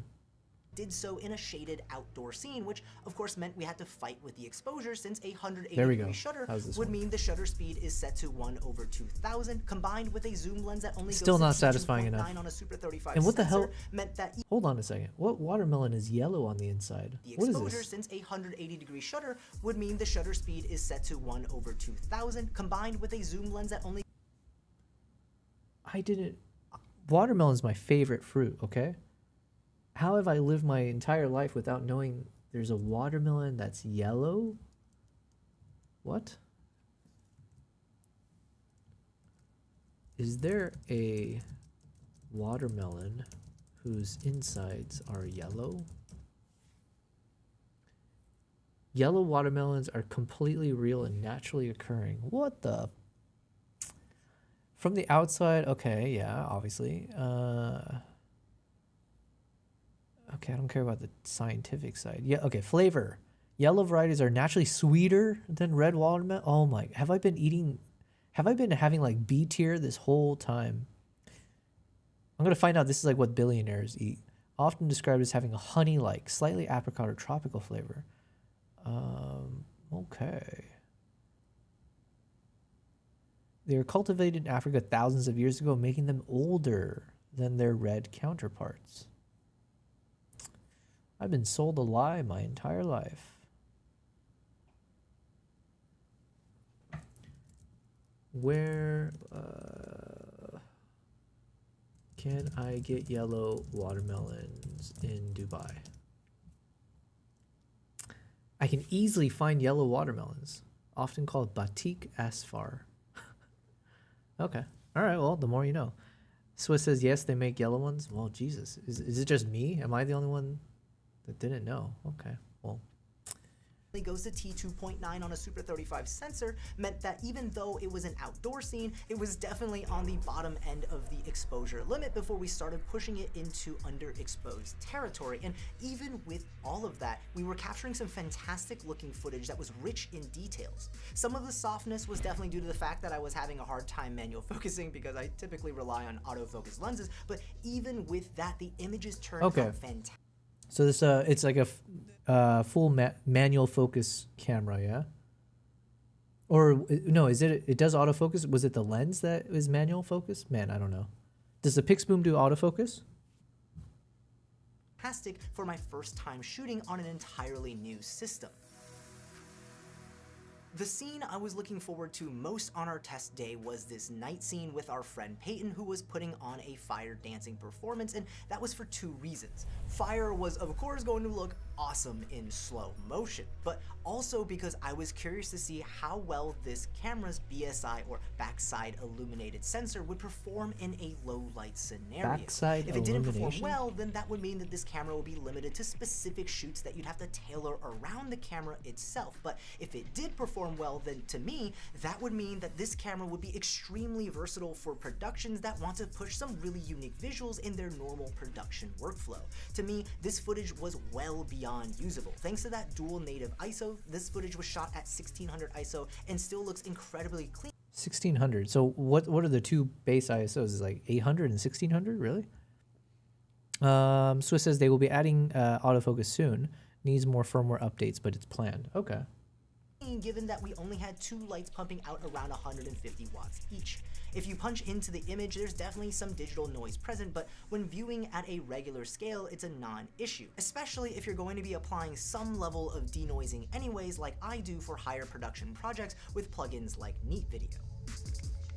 The camera also has an unlimited record time, so there's not a software cap on how long of a take you can capture, really just however long until you fill up your storage, which we'll talk about in a minute. This camera also records in a proprietary 10-bit.pxbc format, which you will need to convert into a cinema DNG sequence, but I'll talk about that in the workflow section of this video. But my takeaway from playing with this footage is that it grades really well. Real quick, since this is a high frame rate camera, I want to talk about the resolution and frame rate options you have.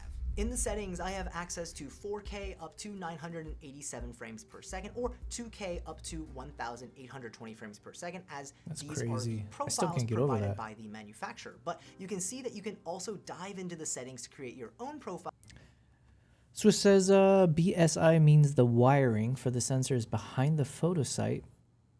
Okay, so it's behind or back side versus F side, which is the front, where the wiring is in the front and it blocks some light coming into a sensor. Huh.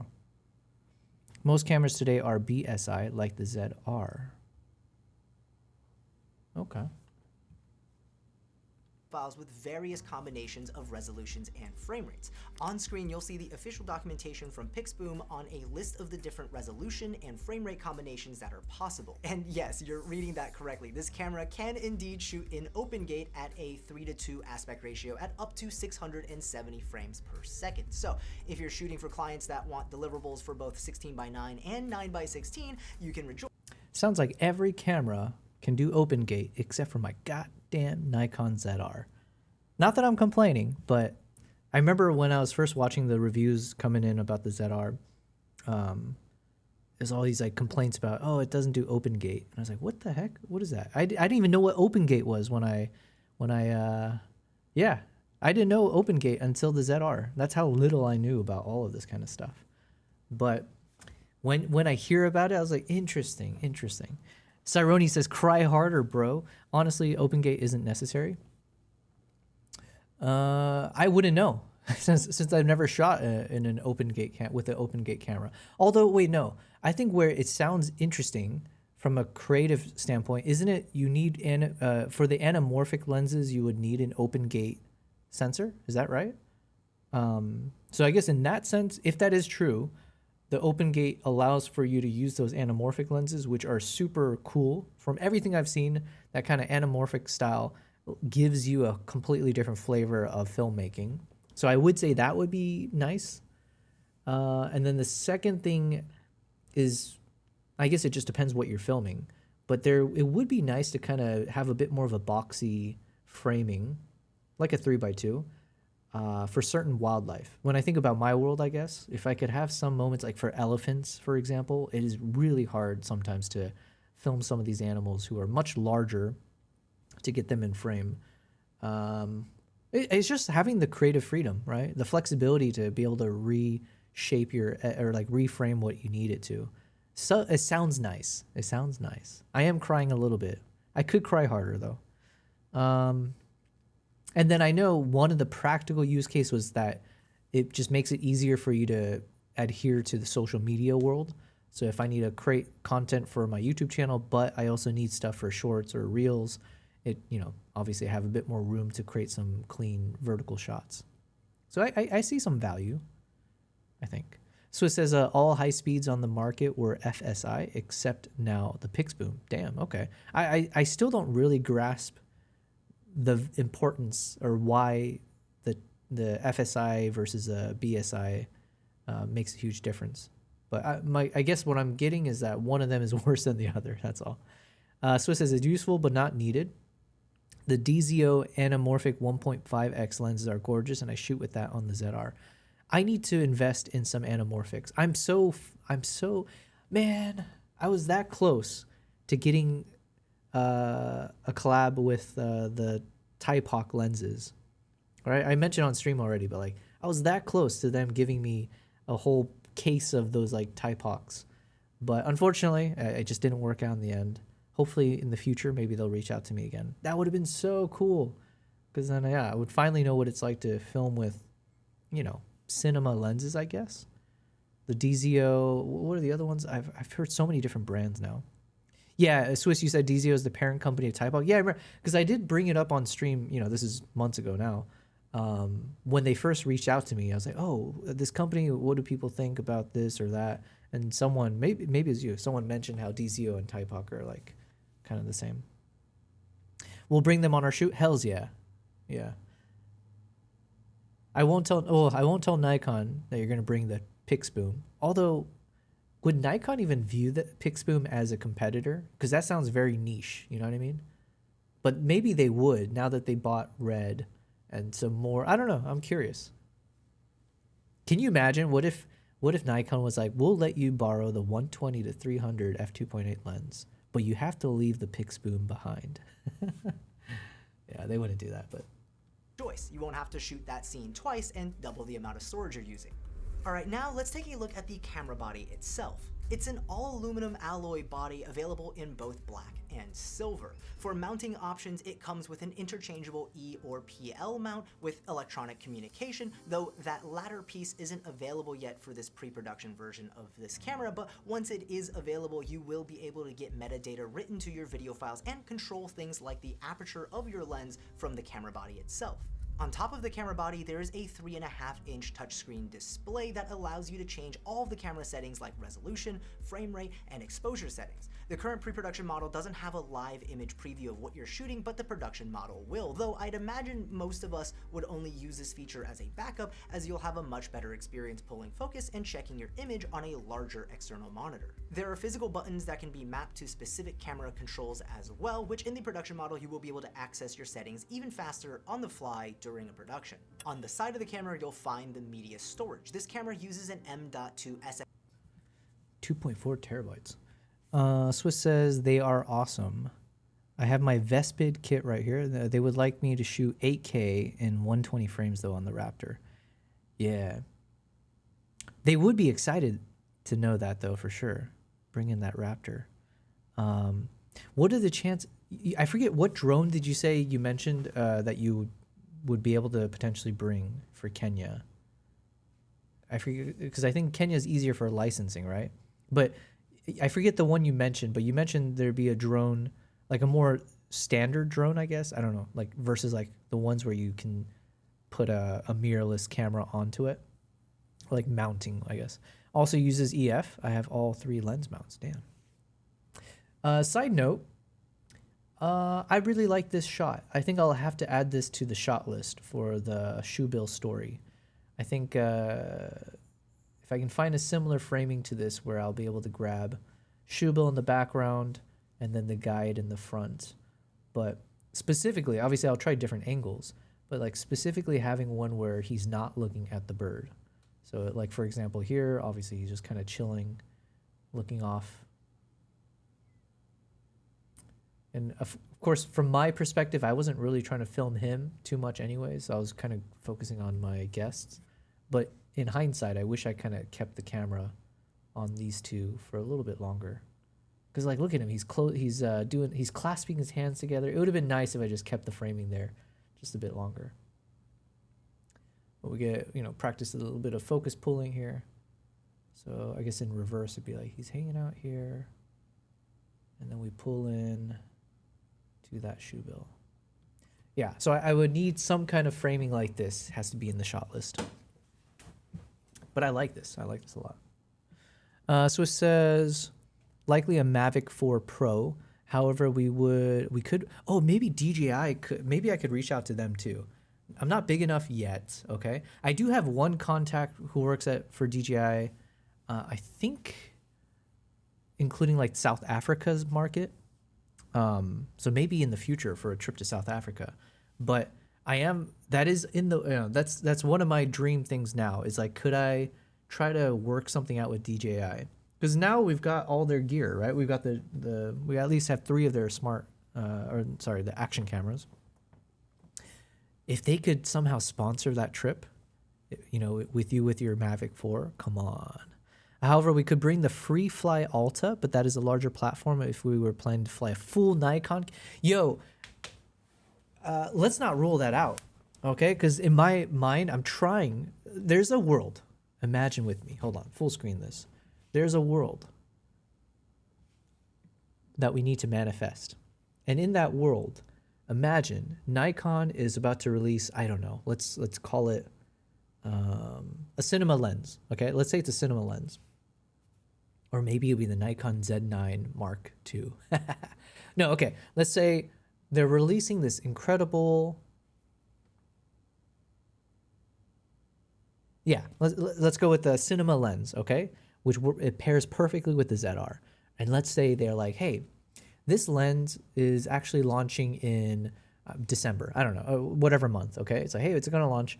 And so imagine at the same time, they're like, hey, would you, similar to the ZR launch, would you want to get a pre-production unit and make something of it? And I'd be like, yes, of course. Now, me and Swiss, we're going to do this film project in Kenya or Uganda, whatever. Oh, actually, we can stick with Uganda. Just hear me out here then. It'd be like, oh, we're going to do Uganda. Why? I have some connections now with the tourism board and some other people. So maybe that can turn into, again, same outreach where it's like, hey, we would like to make a film that would be in partnership almost with Uganda tourism and, to promote tourism, blah, blah, blah. Now, what we need help with is give us get the licensing to fly out this, would you call it the FreeFly Alta? And we're going to attach the ZR with that primo amazing cinema lens, whatever it is, and we're going to actually fly it around for certain shots, okay? I feel like that's a world that could happen. A lot of hypotheticals, obviously, but that's a world that's not as far-fetched as you would think, because I do have some connections, and I have done some work now with some of these entities where with enough time, if they could let me know in advance, such that I could secure the permissions or whatever else, it's like, yo, we can do this. Give us that new lens. We've got the rights to film in this location. Swiss has the crazy FreeFly Alta, and boom. And then, you film the behind the scenes and you film the actual shots and you put it together. That'd be crazy. You said that it's the Alta 6 or 8, depending on payload needed. The hard part is getting a drone into the country. If we could use a drone that is already in country, that would be way easier. Oh, because of the size? Okay. Is it easier like to rent, you're saying? Hold on. Let's look it up. I do know. So you're saying it's not about like physically getting the drone into the country because of the size. Give us 2 Z9 Mark IIs for keep. Let's fly it with the Z Cinema Primes. Oh my God. I mean, come on. That would be obviously great. What is it called? The FreeFly Alta. I'll just look up 6 first. FreeFly Alta 6, Alta 8. Something got discontinued. Oh, they got discontinued? Why?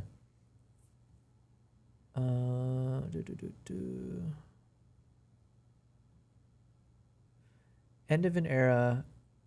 So back in 2022, the Alta 8 and something was discontinued. Oh, they came out with a new one? Is that why? The Alta X?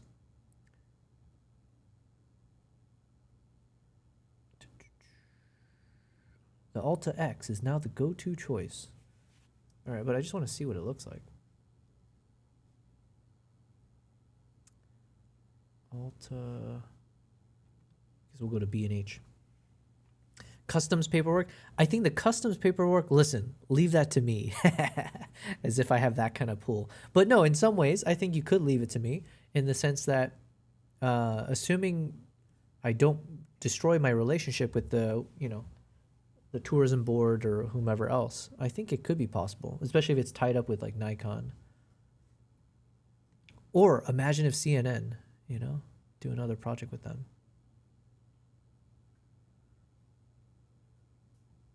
Damn. Is this the same one you sent the photo to me of last time? Oh, you know, it's been a while, but I remember you had sent some photo of some crazy drone that was like bigger than me.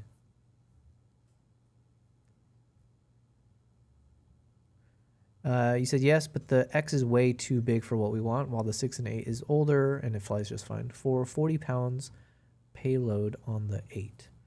Well, it definitely would be lighter than 40, right? What is 40, like 20 kgs-ish? ZR is already super light, and then it's a cinema lens, so I'm assuming it won't be some crazy tele concept. Some battery, I don't know, like all in, I assume it'll be well under 40 pounds. But also, I don't really know how any of this works, so. Yo, that looks crazy.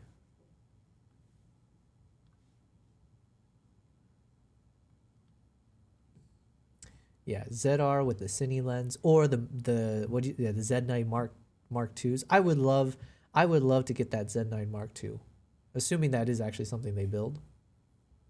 Assuming also that the Z9 Mark II has the same kind of color profile for filming, because then it's like perfect. If I could travel with the Z9 Mark II as my primary and a ZR as my secondary, that becomes my new 1-2 punch combo. Z9 Mark II for my wildlife photos and video captures with all the best features, and then the ZR for all the secondary footage I need to capture, you know, behind the scenes, all that. Okay, but you're saying, oh, is it much heavier? When you say 40-pound payload, is that because you have to factor in like gimbals and stuff? Or is the gimbal part of the drone? Like my thought was like, oh, okay, the drone itself would have all the remote controls necessary to pan and tilt and whatever else you need with the camera. You just got to attach the camera to it. But maybe I'm mistaken. I don't know. All right, let's, you said sent a photo? Okay, let's check it out. Hold on. Where is it?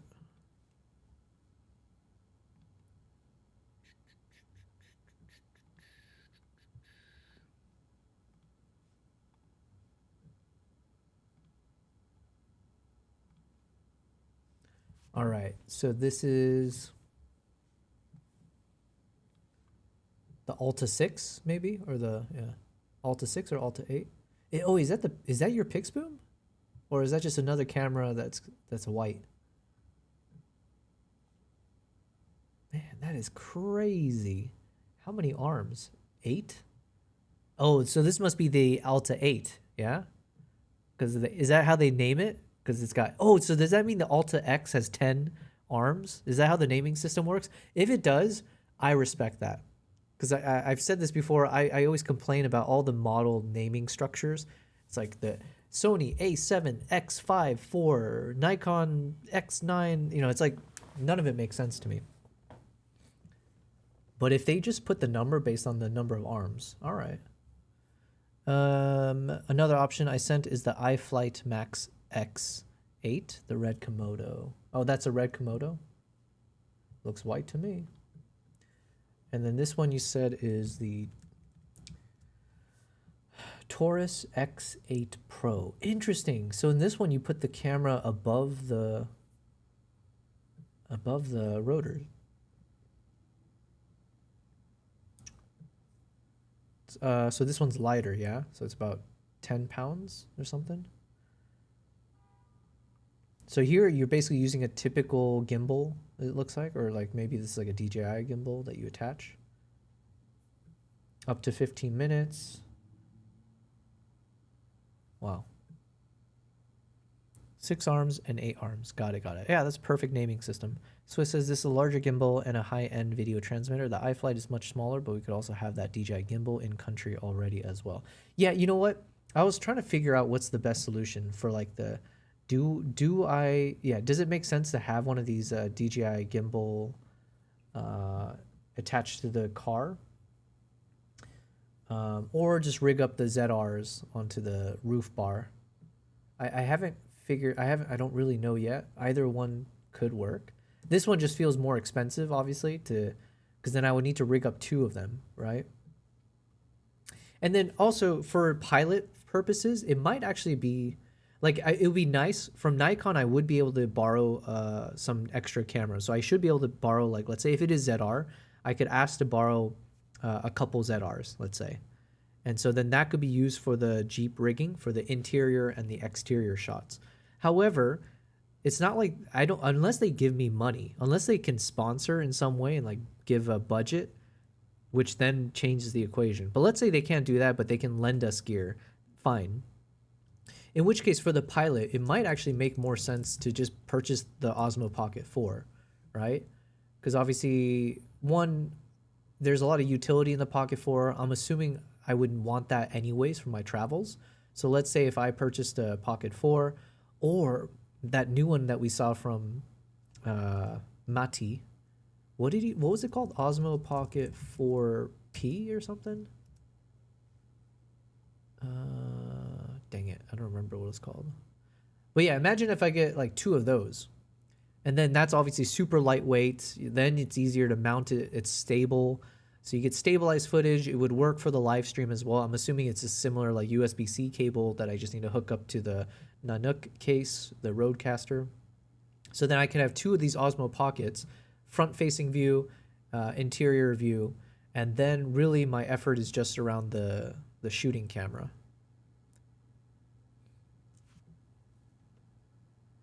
Swiss says, I think hard mount a few and let us have other cameras for moving around, or the Insta Luna. I want to stick to, ideally I stick to all DJI instead of the Insta. I like Insta as a company, but whatever I can do to increase the odds of a partnership in the future. I have the car isolator for that already as well. Oh, damn. All right. That might be the better option. Until the day Nikon, listen, if the pilot goes well, then it's a little bit easier to justify to Nikon or whomever else, like, hey, all right, I would like to repeat this, but this time let's add a budget. Let's actually make a campaign out of it, right? Let's make this bigger. And then it'd be like, okay, we want all the gear to be shot with Nikon. Perfect. All right, well then. But until then, for the pilot, when it's mostly also to test the tech, make sure everything else is working fine, I think the Osmo Pocket solution is probably maybe the smartest choice. Or yeah, like you said, we can mix it up. So then, yeah, if we hard mount a few and then the cameras we can... And then the other thing I have to keep in mind, I need to double check, is the Rodecaster only has, I think, 4 inputs. Rodecaster video HDMI inputs. I think it's 4. Yeah, so it's got 4 HDMI, but then it also has the USB-C thing. What do you call it? USB-C input. I don't think it's just called USB-C. I thought it was a different name. Oh yeah, the UVC input. They allow you to connect. Yeah, so technically, so it's got 2 USB-C ports. So technically, the Osmo Pocket, I'm assuming, and the ZR, technically the ZR can connect with the USB-C. So even though I only got 4 HDMI inputs, I guess we can still reserve that. So imagine you've got your camera, I've got my camera. Then if we have the Osmo Pockets, that'd be 2 extra cameras, or whatever cameras. We got 4 cameras, and then there's a drone, so then a 5th one. You have a Blackmagic ATEM we can use as a switcher as well. Fair enough. But I've already invested money. Hopefully it'll be constructed in the next couple weeks. They're waiting for some of the parts. But there's a 3D printing company I've been working with who's building out the custom Nanook case where I can slot in the Rodecaster. And it's, yeah, so it'll be all insulated. It's got the fans built in so it can work on a dusty Jeep, a hot, dusty Jeep ride. So... And that one's built for the Rodecaster for now, right? Swiss says, no, what I mean is if we need to extend your ports. Oh, you can do that? Like daisy chaining it, kind of? I mean, if you could, I guess, yeah, that'd be great. I just didn't know that was an option. I didn't know you could connect a Rodecaster to a ATEM. We just feed more cameras into one HDMI via the second switcher. Okay, yeah, in which case, the world's our oyster in a sense. Although I would still be nervous about how to protect that ATEM from the elements. But that should be easy enough. At that point, listen, all right. Yeah. I think it would be super cool. Swiss, I forget if I said this on stream before, but one of my ambitions, assuming a lot of assumptions here, but let's say in this hypothetical world, the tech, everything runs smoothly, and we're able to prove out the model. Trash bag, yeah, nice. Let's say we're able to prove out the model enough that it makes also economical sense in some ways for a Nikon or even these Safari lodges to continue allowing us to do this in the future. So instead of like, okay, you spent 5 days this time, this should be a recurring thing. And I can then pitch it to other Safari operators in other countries, let's say, or even with the Cilia, because they've got like 12, I think they have like 12 camps across Kenya, Tanzania, and now Uganda. So the point is, imagine the model works, the tech works, and then it's just a question of like, okay, I want to do this more consistently. One of the ambitions that I have is that I want to turn this into like a proper podcast style. Also, let me just say hi to Nala. Look at her. Wow. Beautiful queen. Yeah. Maybe I do have ADHD. But if I'm able to recognize it, does that mean I have ADHD? It's like one of those, like, if I'm realizing I'm being distracted in the moment, does that mean I have some control over it technically? I have no idea. What was I saying though? Oh yeah, podcast it. I want to turn this into like a proper, we'll bring in other guests and then we're interviewing them in the front, while we're on the drive. And like doing some proper, like a 3-camera setup, and then microphones and everything. It's just that it's like any other type of interview of people, but we're just constantly being interrupted by wildlife, hopping in for a moment. So that is a thought that I have. That's a big ambition of mine. I think it's very possible, and turning it into a routine thing where it's like we're constantly doing these podcast style interviews of certain guests from the Jeep. So anyways, oversharing a little bit because it's like way too early days. But that is, my goal is like, I want to do this, but I want to do it well. And I want this to be like a proper, people are impressed by it and it feels properly professional. Yeah. Okay, anyways, so one of those drones for sure, I think is a possibility. And like I said, I'll hear back from Cilia, so hopefully I'll know more in a few days about when the live streaming could happen. And it's a bit tricky, but maybe if I'm able to extend beyond 5 days, that'd be ideal. And then any other film projects I can do with Cilia. There's a few potential options, and then we'll see about, yeah. And then the shoe bill story I really want to do. And then also in Uganda, I want to do the one about like the chimpanzee rangers, like the scouts who stay in the forest. Gorilla as well would be nice. It's just the chimps, it's a bit easier terrain to film in. Okay. Anyways, let's finish this Pixboom. SD tray giving you write speeds of up to 10 gigabytes per second to record at these frame rates. As part of the pre-production model they sent me, they included their 2.5 terabyte SSD, which comes out to about 10 minutes of real-time recording. Only 10 minutes. Although, I guess if you're shooting at 1,000 frames per second, that 10 minutes is stretched quite long. At 4K 987 FPS, which is almost 7 hours of 24 frames per second playback. You'll also be able to power the camera off of AC power, or as you can see on the back, you can power the camera with V-mount batteries, which is what I did for the day of shooting we did with this camera.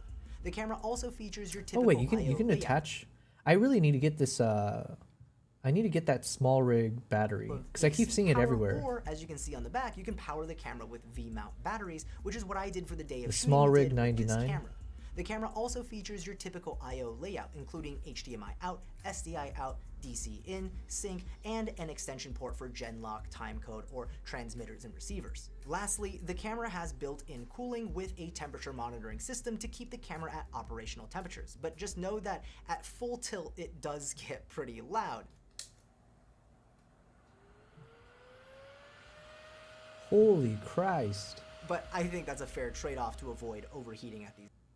Although I guess that noise isn't. Wait, when would that be an issue? Well, I guess if it's like a two-man crew, let's say you're capturing a cheetah hunt with that outdoors, right?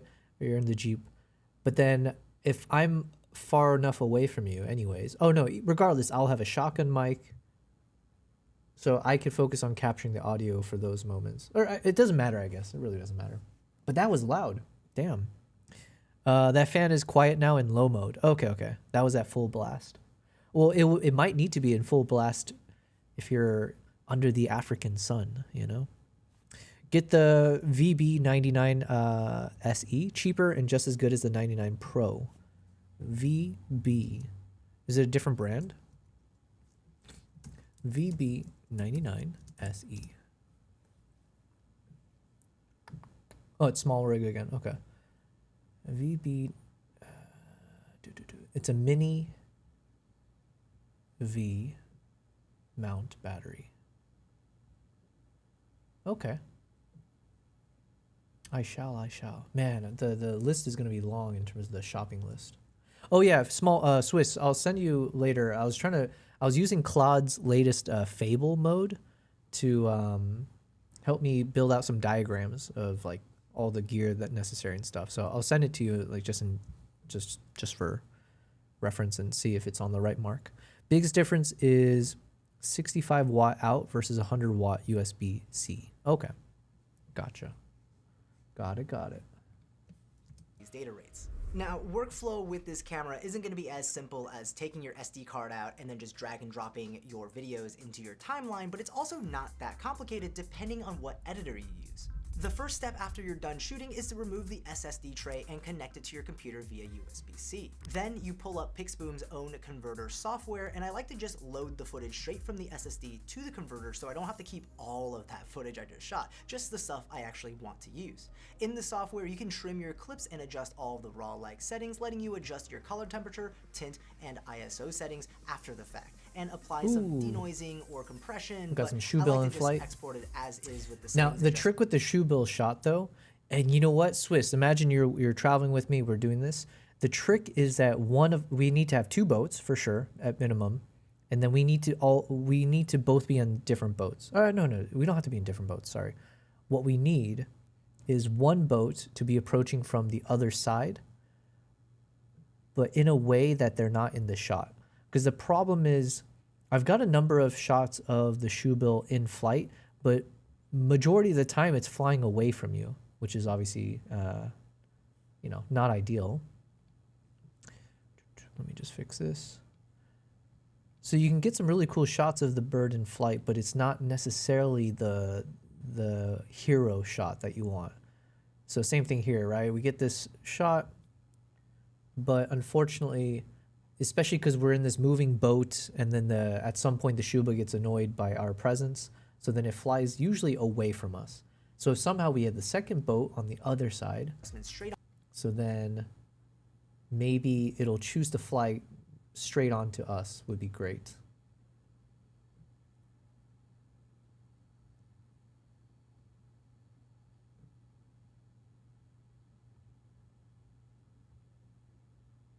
I don't know. It's a little bit of luck, but I think with enough planning, it might be a little bit easier than I'm thinking to be able to get this.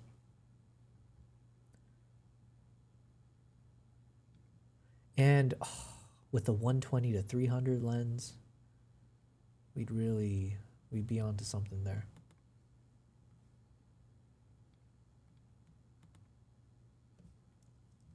Okay.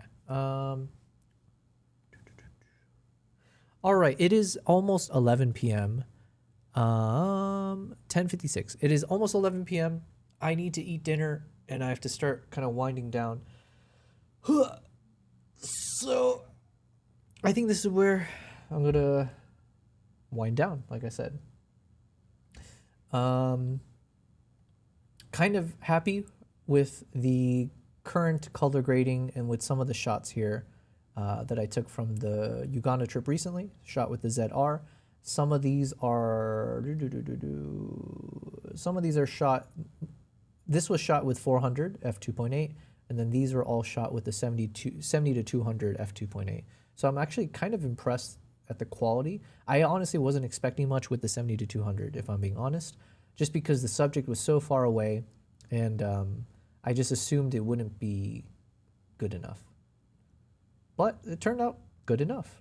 So, yeah. But, God, I wish I could have shot this with a 120 to 300. All right. Anyways, good progress today. Like I said, I finished all the photos for Uganda. So what you should expect from me is I was hoping to get it done today. Let's say by tomorrow or the day after, I'm going to try to put all of the best photos into a project timeline, find a good cinematic soundtrack to map it to, and then I'll post it on YouTube for another in my series of like, this would be my third one. I did one for Uganda, another for India. So this would be the third in the series of just like the top photos that I've taken in various countries. So I hope you guys enjoy it. I think it's a nice format. It's not too crazy for me in terms of editing, so it should be easier on the workload for me to pump these out faster. It just is a matter of how many photos have I edited already. So look out for that video, and then I've got a couple other videos that I'm working on with my editor. One is like a shooting challenge that I did in Munich. So I mentioned when I was traveling, I was in Munich in between my travel projects.